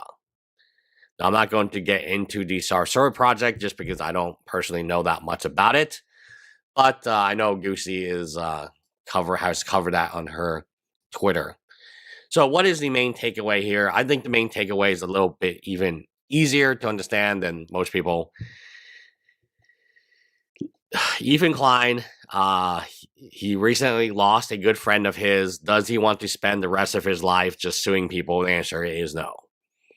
No one wants to do that. No one wants to litigate endlessly. Defamation, one of the hardest things to win.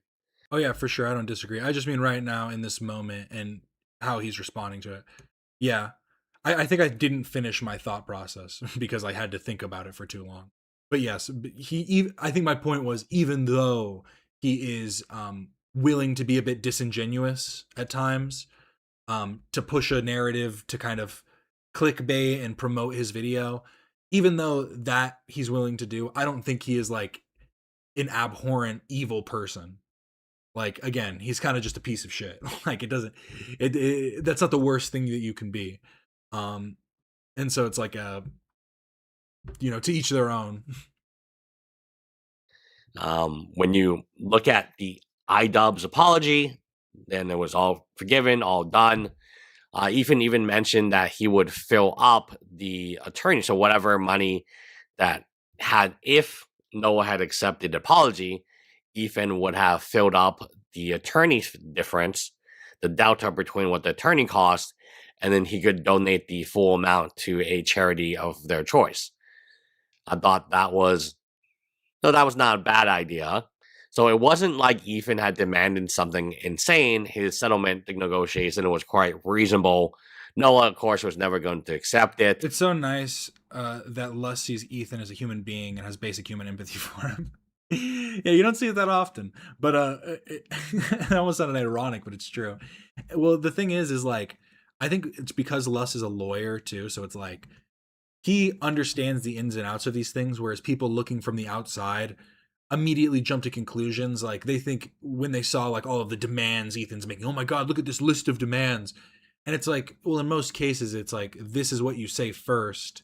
And it's like when you're suing somebody and you say you want $100 million, and then you work and whittle it down and then end up getting 100,000 or something. And it's because you you threw your Hail Mary and you're hoping for the maximum, whatever. I do feel like a lot of yeah, I just think in general, it's like Lust just understands that a bit more in the ins and outs. Cause I don't know. I think that's like a big thing that people criticize Ethan, that's at least seen as a more legitimate criticism, because I don't think that it's necessarily like a super legitimate criticism, but I could understand where the perspective comes from, because calling him a Zionist, calling him, like an Israel supremacist or whatever is like crazy and just untrue. But saying like, he's litigious or whatever, like, yeah, you can make those arguments and you could talk about like the pettiness of it, and if that's justifiable to be petty in these circumstances, and there's a lot of ins and outs to it, but doesn't necessarily change a whole lot. It's got to be reflection. Ethan has to reflect on a lot of things since his friend's passing. I'm sure that's affected him emotionally. And that's probably affected, does he really want to be this? Jules, when you said, aha, it came out as, oh my God, did you mean to do that? Ah, ah. Ah. Oh, are you singing? Ah. No, wait, never mind.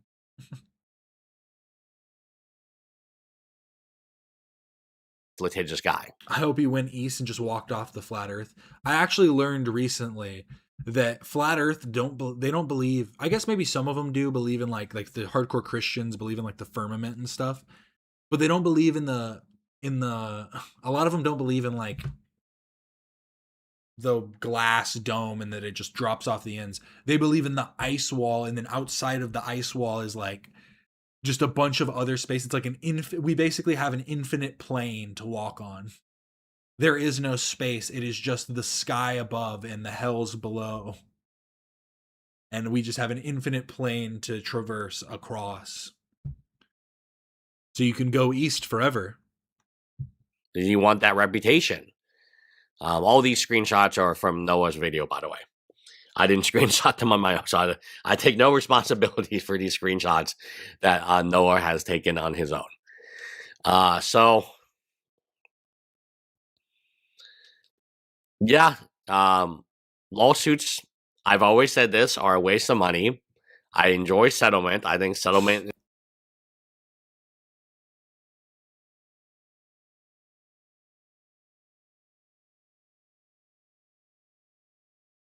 This post getting clowned over the last week has been killing the fuck out of me. Was this post getting crazy responses?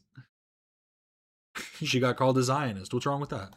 Screenshot them on my own, so I take no responsibility for these screenshots that Noah has taken on his own. So, yeah, lawsuits, I've always said this, are a waste of money. I enjoy settlement. I think settlement is a way to go. And instead of wasting more money and more time trying to sue Noah, you can move on and do better things, right? Anyway, let me know if I've seen it on random Instagram accounts. Damn. Damn, that's fucked up. Like a couple of different ones. I will say, if it's just this alone, like if I just saw this would make me crack up. Like if I got called a Zionist in Lincoln City, Oregon. Like that is kind of funny without the, like, if you don't know the context of the Teddy Fresh thing. Crazy by saying that, but I do think that maybe Ethan had to change of heart about all this litigious stuff. We can talk about Rom the lawyer as well. He's been taking a lot of L's recently, and the only people who can beat are Frogan's lawyer, which is not a great sign. So,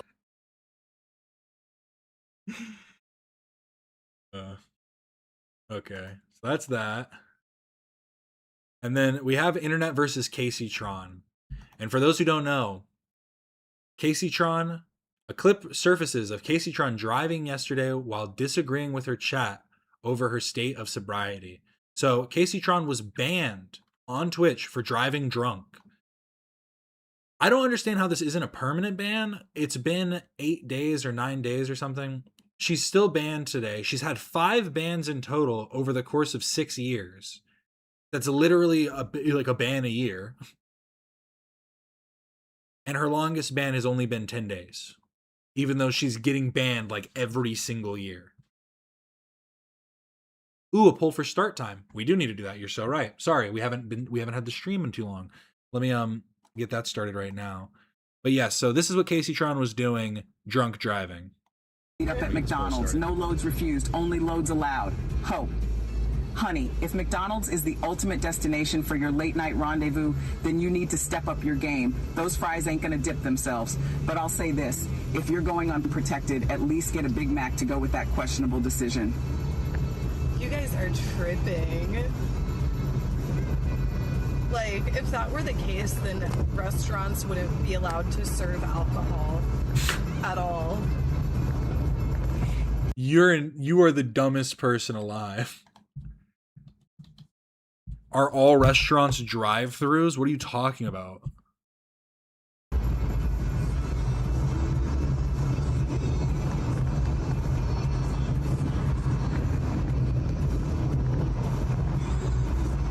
Also, all of her chat is just roasting her, calling it alcohol slop, DUI slop. No, sobriety test me, bitch. Drunk slop. Sobriety test me, breathalyze me, bitch. I need to get one of those. I need to get one of those blow things. A breathalyzer? You know, like the ones that you can get on your keychain. I would blow, and I would blow under the limit. Like, you guys are tripping. Texas has drive-through margaritas. That's pretty crazy. I mean, in Arizona, we have drive-through, not a lot, but we have a couple drive-through liquor stores where you can like drive up to the window, get your liquor, and then drive off. They have a few of them. They're not like super common. Like I've seen that before, but usually the idea is you're buying stuff and then going home or going to a party or an event or something. Not that you get it and then you crack a cold one open on the drive home.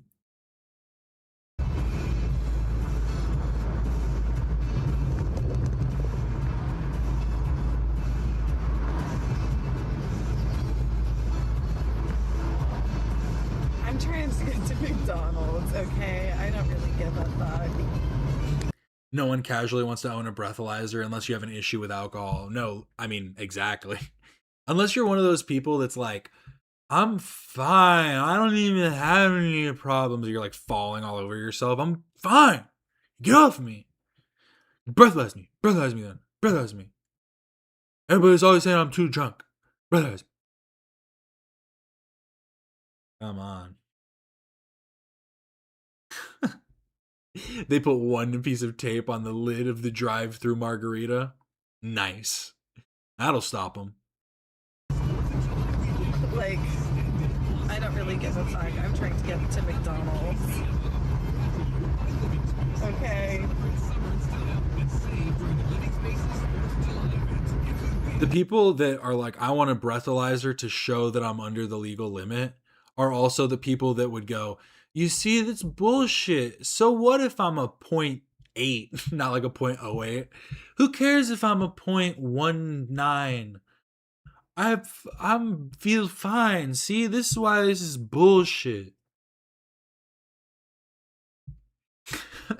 See, I've also seen the opposite though. It's like there's two types of people. There's people that are annoying and want to drive drunk, but then there's also people that are super annoying and think people are drunk just because they had like one beer or two beers like at the beginning of an event. You know what I mean? It's like I have a beer when I show up at a party, like at like a family event, and then I'm eating food and I'm doing stuff, and you know it wears off after 4 hours, and then I'm cool to go home. And then someone's like, no. I saw you drinking. Please don't. Please don't. I'm like, you're like, get away from me. Calm down. Nate's in the thumbnail. Whoa. Our new set, our new host, our new $600,000 set. Say our new $1 million set. That's what you need to put. Our new $1 million set. This should be, why is it yellow? This should be green. This should be really green and popping. I know you're trying to do it gold, but let me tell you Mr. Beast logic. Or do it red with a question mark, or do it red with a negative. Negative $600,000 because that's how much you spent. Nate's the new host. Oh! I'm so glad we saw that live.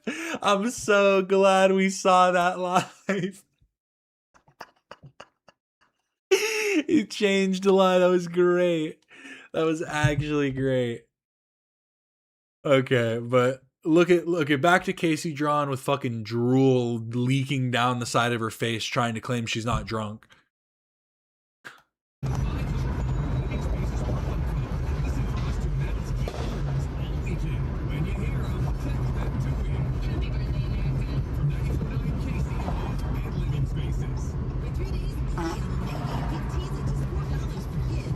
She farted. That wasn't TTS.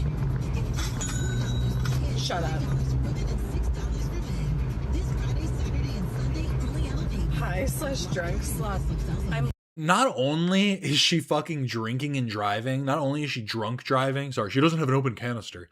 Not only is she drunk driving, she's fucking reading her phone, reading the chat while she's driving.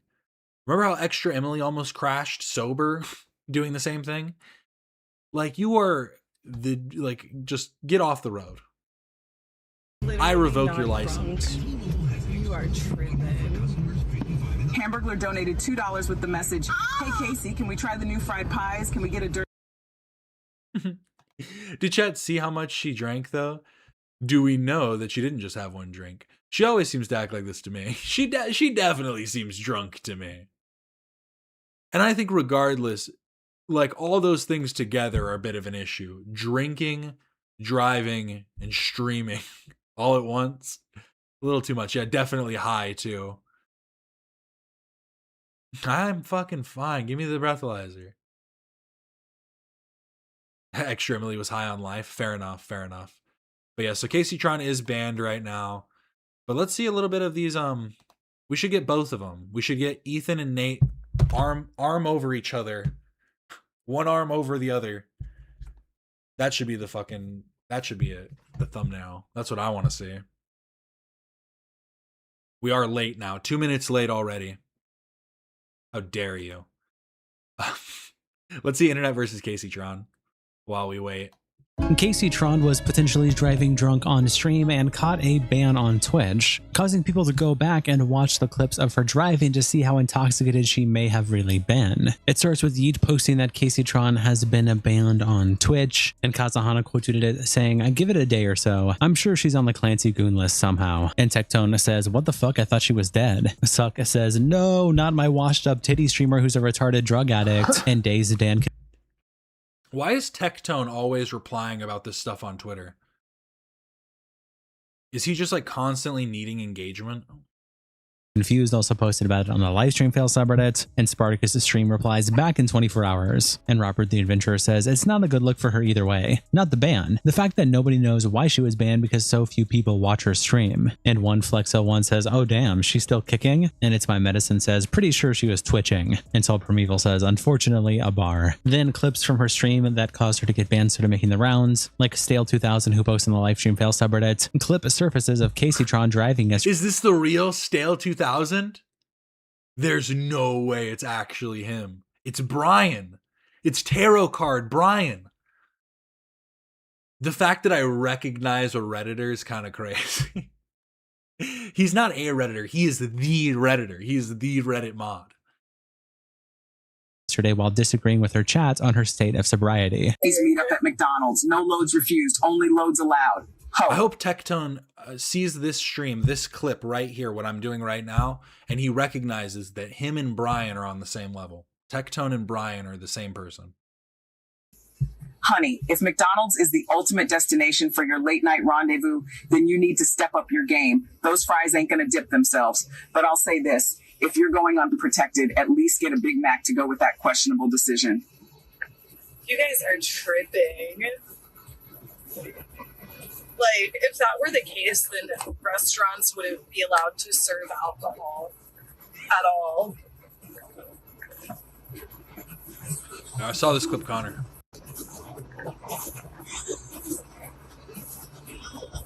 Yeah, Connor, I already saw this one. Sobriety test me, breathalyze me, bitch. I need to get one of those. I need to get one of those glow things. I didn't realize the clip I showed was from Brian. I literally showed Brian's clip.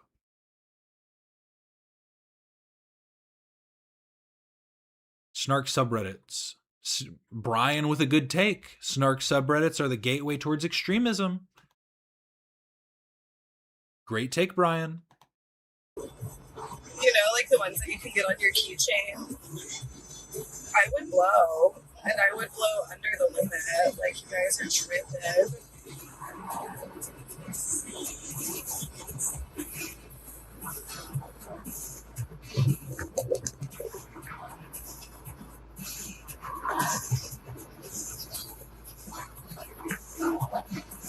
I'm trying to get to McDonald's, okay? It's like she's trying to look out her window, too. Like, why is she not looking through the fucking... She's not looking through the windshield. She's like trying to look out of her like side window or like driver's side window for some reason. I don't really give a fuck. Like, I don't really give a fuck. I'm trying to get to McDonald's. Okay.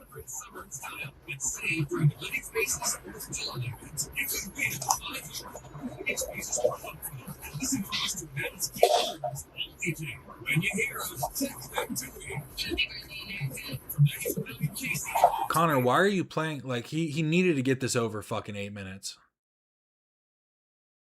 Platform, You but Twitch will you could have cut that clip down. I understand Stale 2000 tarot card Brian may have put the whole clip up there, but come on.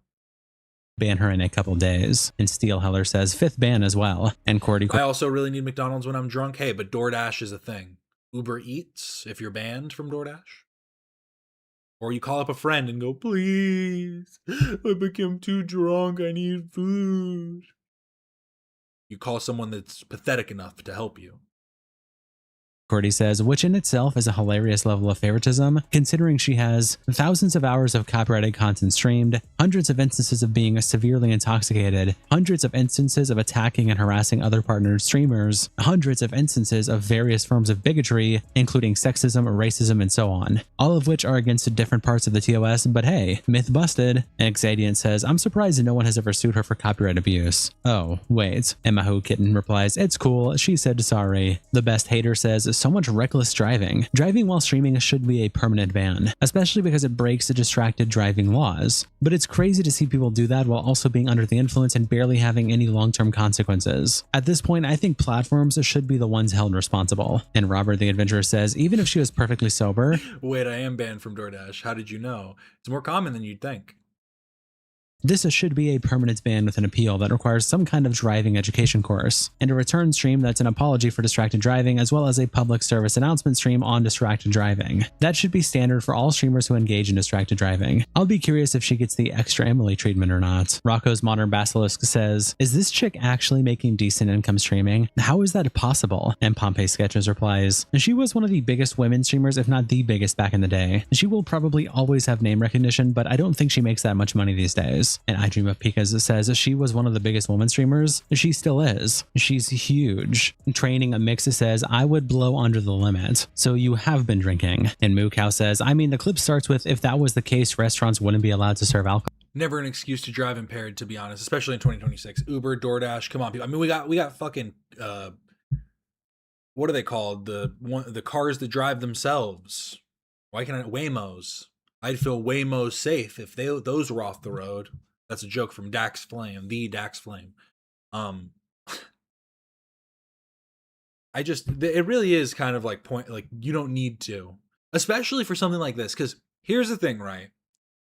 As horrible as it is, and terrible and wrong, evil to drive drunk. At least if it was somebody like going home or like, you know what I mean? Like something where it at least made more sense of like, oh, my car's here. Drunk, impaired brain thinking they need to go home. And so they're going and taking their car. It's fucked up. It's terrible. It's still wrong. But at least that makes more sense than somebody just being like, I want to go get McDonald's.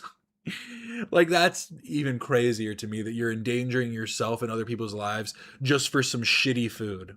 For shitty fast food. Not even good fast food. Alcohol. So at no point is she arguing she didn't have a drink. And the real tryhard says, I was thinking the same thing. If she were sober, she would be saying she was below 0, not under the limit. Logical Patient says she drunk drives better than sober Emily. And Timpanator says, I feel like most drunks drive better than Emily. Not an endorsement of drunk driving, by the way. Emily is just that bad. And Automatic Bag says, good one, lol. I actually laughed and spilled my beer. Now I gotta drive to the store and get more. It says to my bell says, at what point does society agree the whole streamer experiment isn't worth it? And Old Contribution says, I definitely feel like we're at a point where platforms not punishing / banning people should start to make them responsible. Doing certain things that are degenerate, illegal, antisocial, damaging, etc. often gets rewarded with viewership and money, and these things wouldn't be happening if they weren't platformed with little to no pushback. And Successful Rain Orange says, Twitch making money off of a streamer's crime is illegal. This goes way beyond the streamer. Go after Twitch for making money off of this criminal. You'd also post these same... What? There's some responsibility that Twitch holds, but it would be to ban them.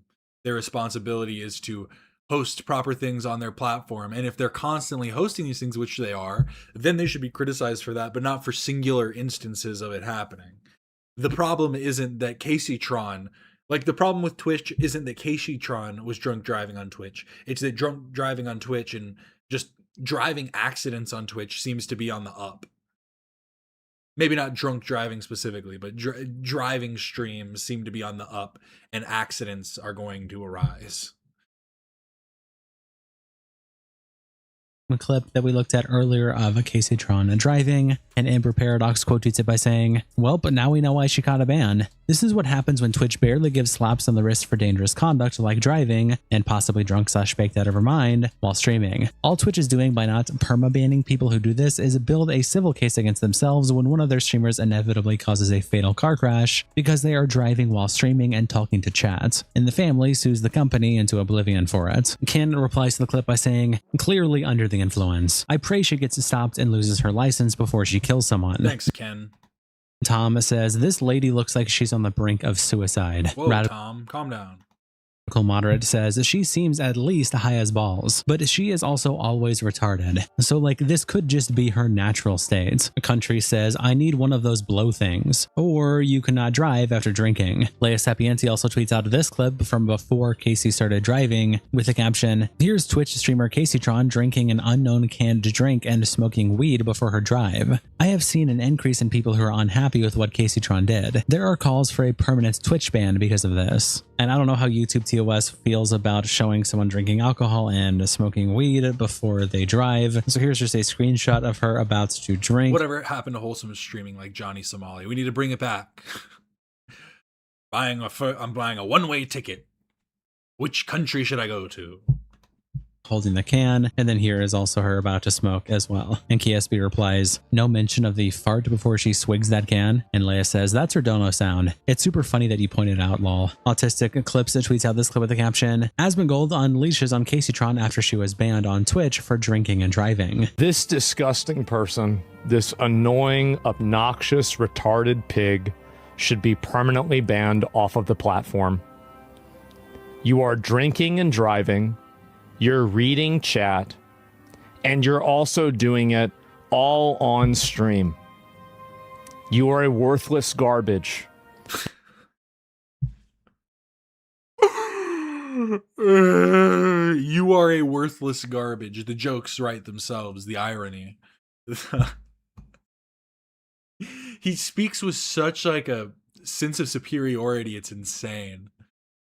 And here's the thing. We can all be superior than a drunk driver in this instance. But get off your high horse, man, please. You have always been worthless garbage, but it's just somehow gotten worse over the years. And seeing the massive fall off from 3,000 subs down to a sub goal of 150. I mean, that's really sad. It's extremely sad. And I don't think you should get banned. You should get arrested. It should be against the law. What are you doing? It is against the law, you fucking idiot. This is what I mean. How is he not drunk or high all the time? Like, it is illegal. It is illegal. It's also more, like, depending on the state, but more often than not, it's illegal to be on your phone and driving, regardless of if you're texting, regardless of, you're supposed to be hands-free. And if that, even if you're watching your screen, one time I literally saw somebody with their phone in the little like stand thing, like connected to their like whatever, and they were scrolling on TikTok while driving, like on a highway. They were scrolling on TikTok. I got away from them so fast. It's actually insane. He might be drunk, but at least he's not driving. Fair. I hope that she stays permanently banned. If she does, by the way, I want to let you know that I will never stop talking about you and keeping up with you. I will never stop. In 20 years, I will do it. It will come to my mind if I'm still alive in 20 years. If you're still alive in 20 years, it will come to mind and I'll think, you know what? What's she up to nowadays? How can I make it worse? Yeah, so she's from Missouri, or she's in Missouri. I think she's from Texas. Sit-ins, binning, hands-free law prohibits all drivers from physically holding, supporting, or using cell phones and electronic devices while driving. This includes texting, watching videos, recording, and manually dialing. So even her streaming is illegal. Police can pull over any driver solely for this offense. Or I guess maybe that they mean specifically if you're recording with your hand, like if you're filming something, like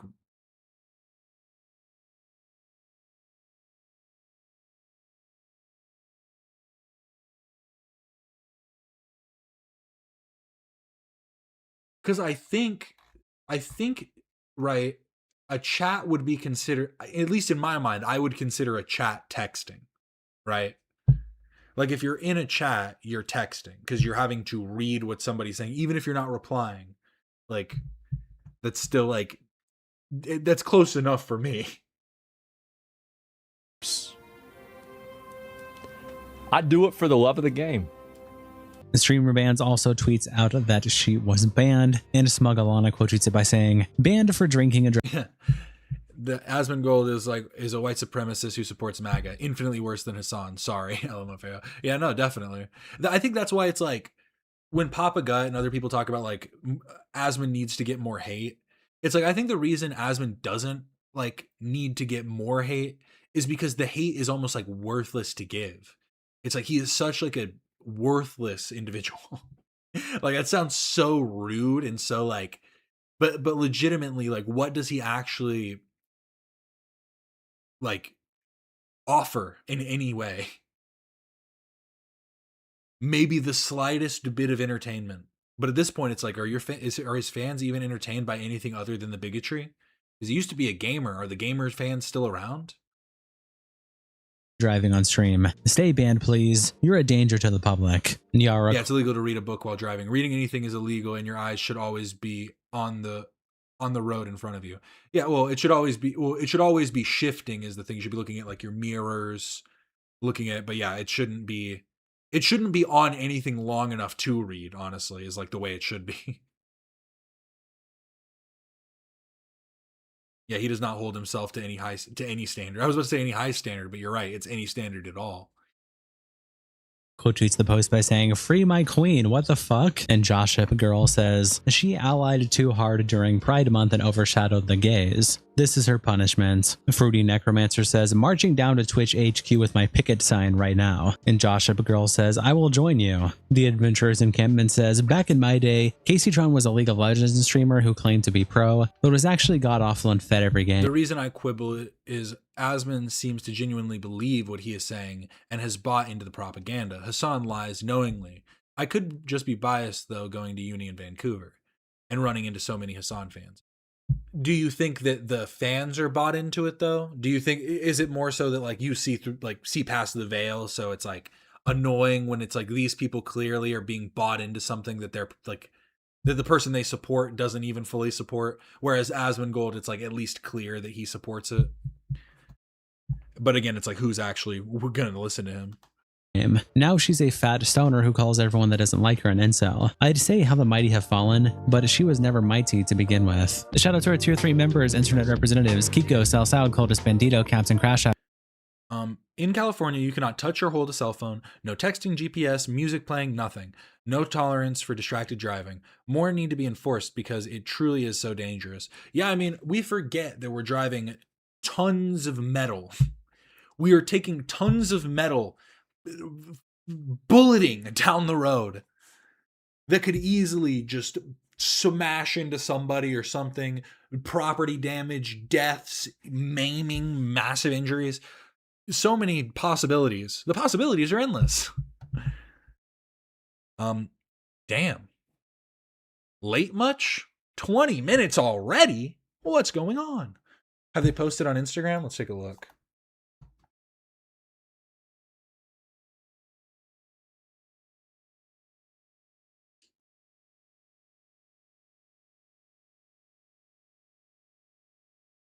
What am I to?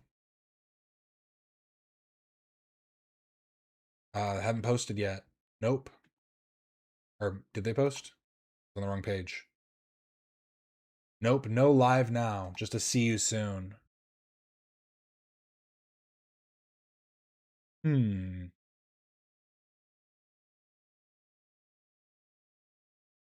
Asmon is more dangerous because he has indoctrinated young men in the mainstream without being classified as a politician or activist the way Hassan is. Asmon spreads hate speech mid-video game, not CNN. I guess that's a fair point too, is also, I think people that, because like it would be like Asmon's more nefarious because at least Hassan is like up front. You know what I mean? It's like it is his whole persona is the politics and is that, whereas Asmon, it's more like underhanded, where it's like, oh, I'm just watching funny videos, we're just checking out funny things on Twitter, we're doing da da da, and then he just throws in these little things that are shifting the perspectives of his audience, whereas people who are going to Hassan are more likely to be aligned with him prior to having gone to his account. But I think it is more just on both sides though, it's that it's like the emboldening of the extremist views from within, like a very like from an echo chamber of sorts. Asmon pretends to be non-political.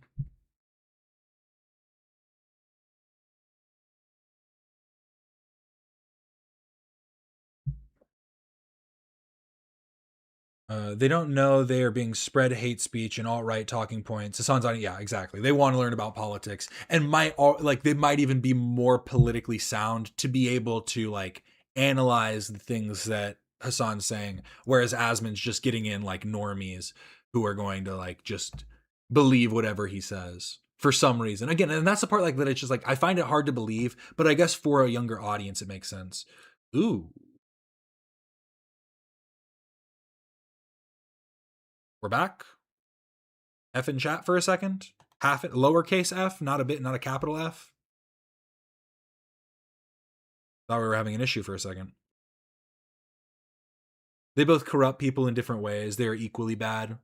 Yeah, I guess that's the thing. They're not equally bad because they're not necessarily like comparable. It's like they are bad in different ways. Yeah, both uniquely disgusting. Perfect.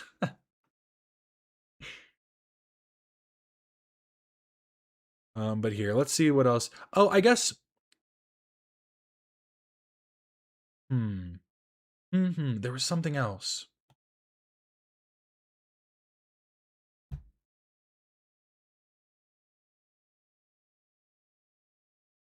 I guess. I thought there was something else I had to show. I guess not.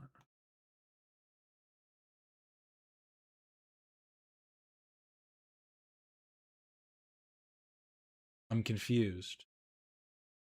They left the start button at the old studio. Rip. Make the show start. Go. And begin. And go.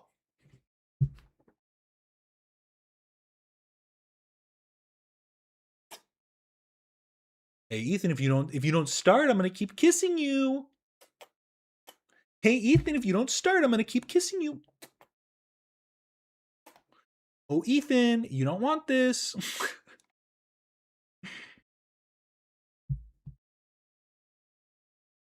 That's how I feel, rolling my eyes. Should we listen to that really sad Oliver Tree song again that his friend posted after his passing? We could do that. As an honor to Oliver Tree, since I didn't get to do that on the actual stream day when I tried to. I was trying on his birthday to do a stream where I was going to showcase some of his music and different stuff. I didn't get to do it. This was a song that I found that I don't know if I got to play all the way through.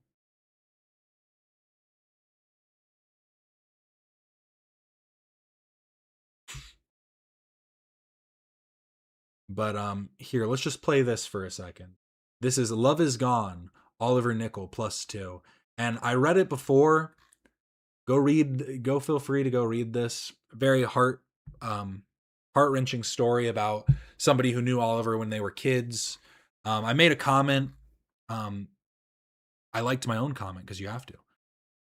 The description made me cry because it's at its core, it's the story of being boys and becoming men. It's never easy, and hindsight is always 20/20. It reminds me a lot of the ending of Stand By Me. I never had any friends later on like the ones I had when I was 12. Jesus, does anyone?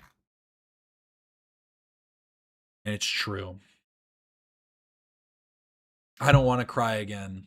Well, the show will then make you laugh, so you'll get like this influx of emotions, a lot of different chemicals going to your brain. It'll be nice. feel so lost. Somehow I'm still dead inside you. And I do like that they have a little It's memorial not like for this Oliver. is anything new.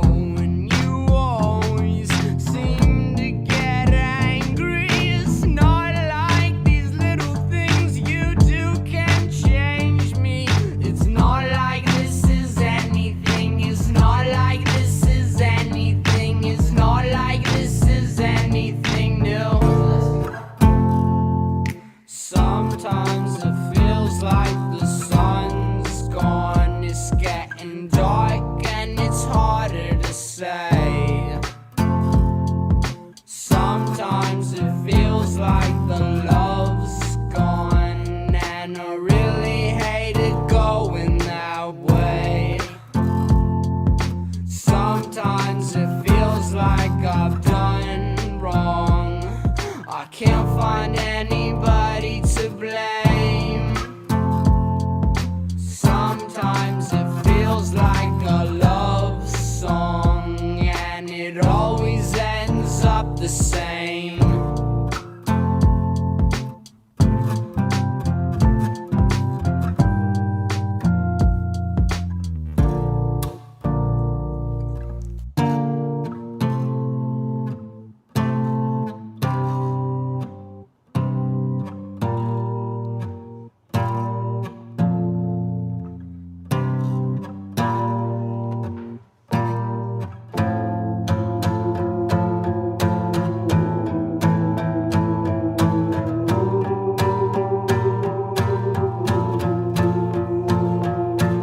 I feel so lost. Somehow I'm still dead inside you. It's not like this is anything new. Half the time it seems we're fighting. The other half the time my head's colliding with you. It's not like this is anything new.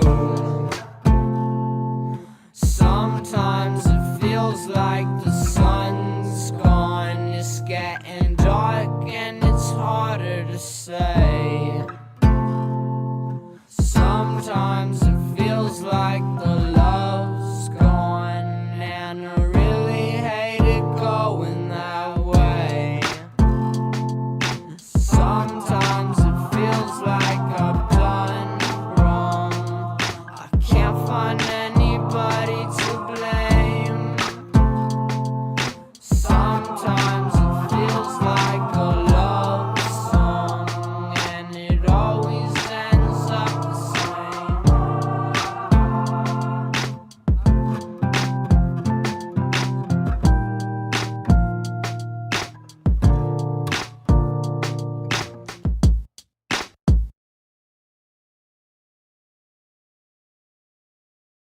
Like this song, it's one of the few songs that truly gives me like a sense of solace. You know what I mean? Like I feel it in my chest.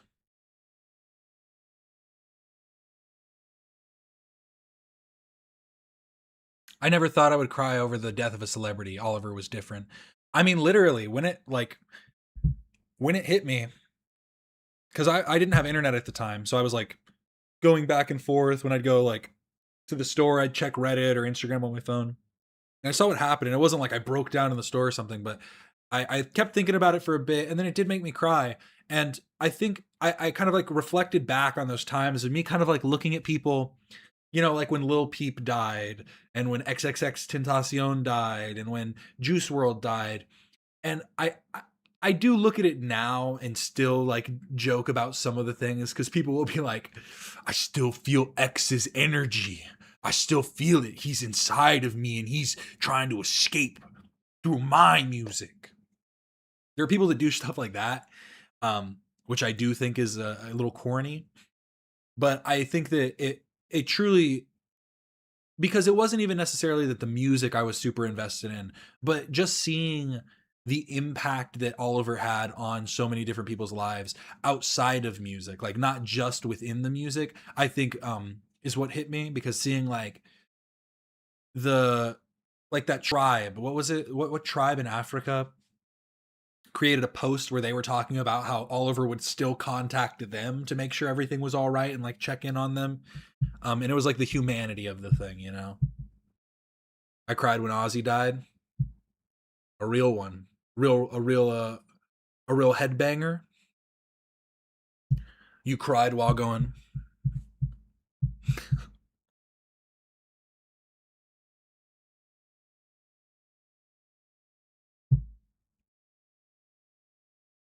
See, I think maybe part of it is like when it comes to music, I think we attribute certain musicians or songs to certain aspects of our lives, certain periods. And so it's like when you've attributed like a certain aspect or period of your life to an artist or like a musician or a song or whatever, and then something changes, that artist dies or, you know, whatever, you definitely have more of a visceral reaction for sure. And it wasn't like a visceral reaction for me. It was more so seeing the visceral reaction of others. And like the widespread of it that I think hit me emotionally.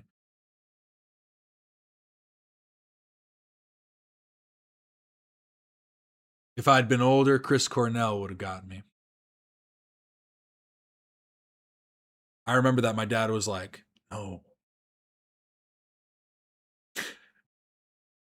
We were talking about there's this comic podcast called Cartoonist Kayfabe, I think it is, or Cartoon Kayfabe, something like that. My dad used to watch it a lot, but one of the artists died, and my dad was telling me about it, and the way he told me about it is he just goes, because we were talking about it because I think he bought one of the guy's comics or something and was talking, and he goes, yeah, a guy killed himself because he was being bullied online. And I was just like, damn, Dad, just throwing it down like that, I guess. Like, fair. I mean, yeah, that's what happened. They're super late. Music is a really personal connection to an art form because the music connection to a time and feeling in your life. Yeah, that's what I mean. Yeah, it's just, I feel like music is that one thing that does that. This is crazy. Over 30 minutes. I didn't even have a poll option for that. It should have been 30 plus. This is despicable. I'm trying my best here. Here, let's just go scroll Reddit maybe. Or we could look at more Oliver Tree stuff. I keep getting recommended different like old Oliver Tree things.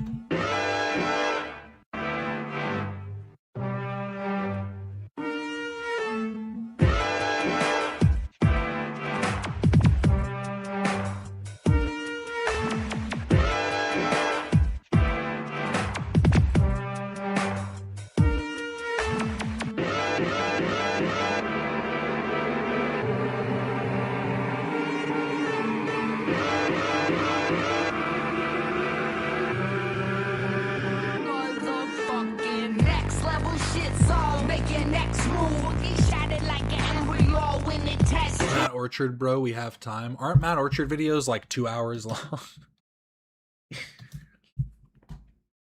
What's the shortest Matt Orchard video? Let's see.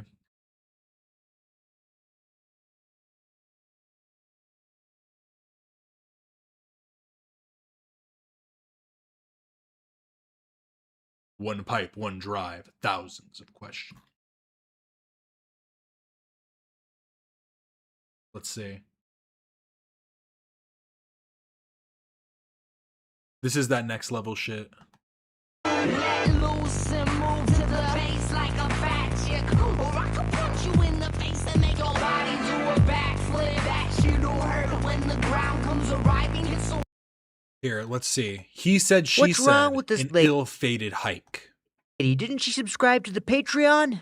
She wasn't interested in early premieres and creative commentaries, man. What can I tell you? All right, try giving her a shot of this. Whoa, man, that seems pretty drastic. I don't know. Do it. All right, fine. Give me that. They said the podcast is going live. Why does it lie? This was 2 minutes ago. Why does it lie?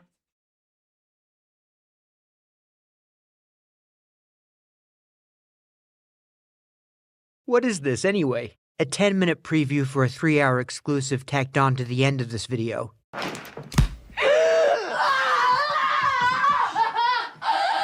I love Pulp Fiction. That was trippy.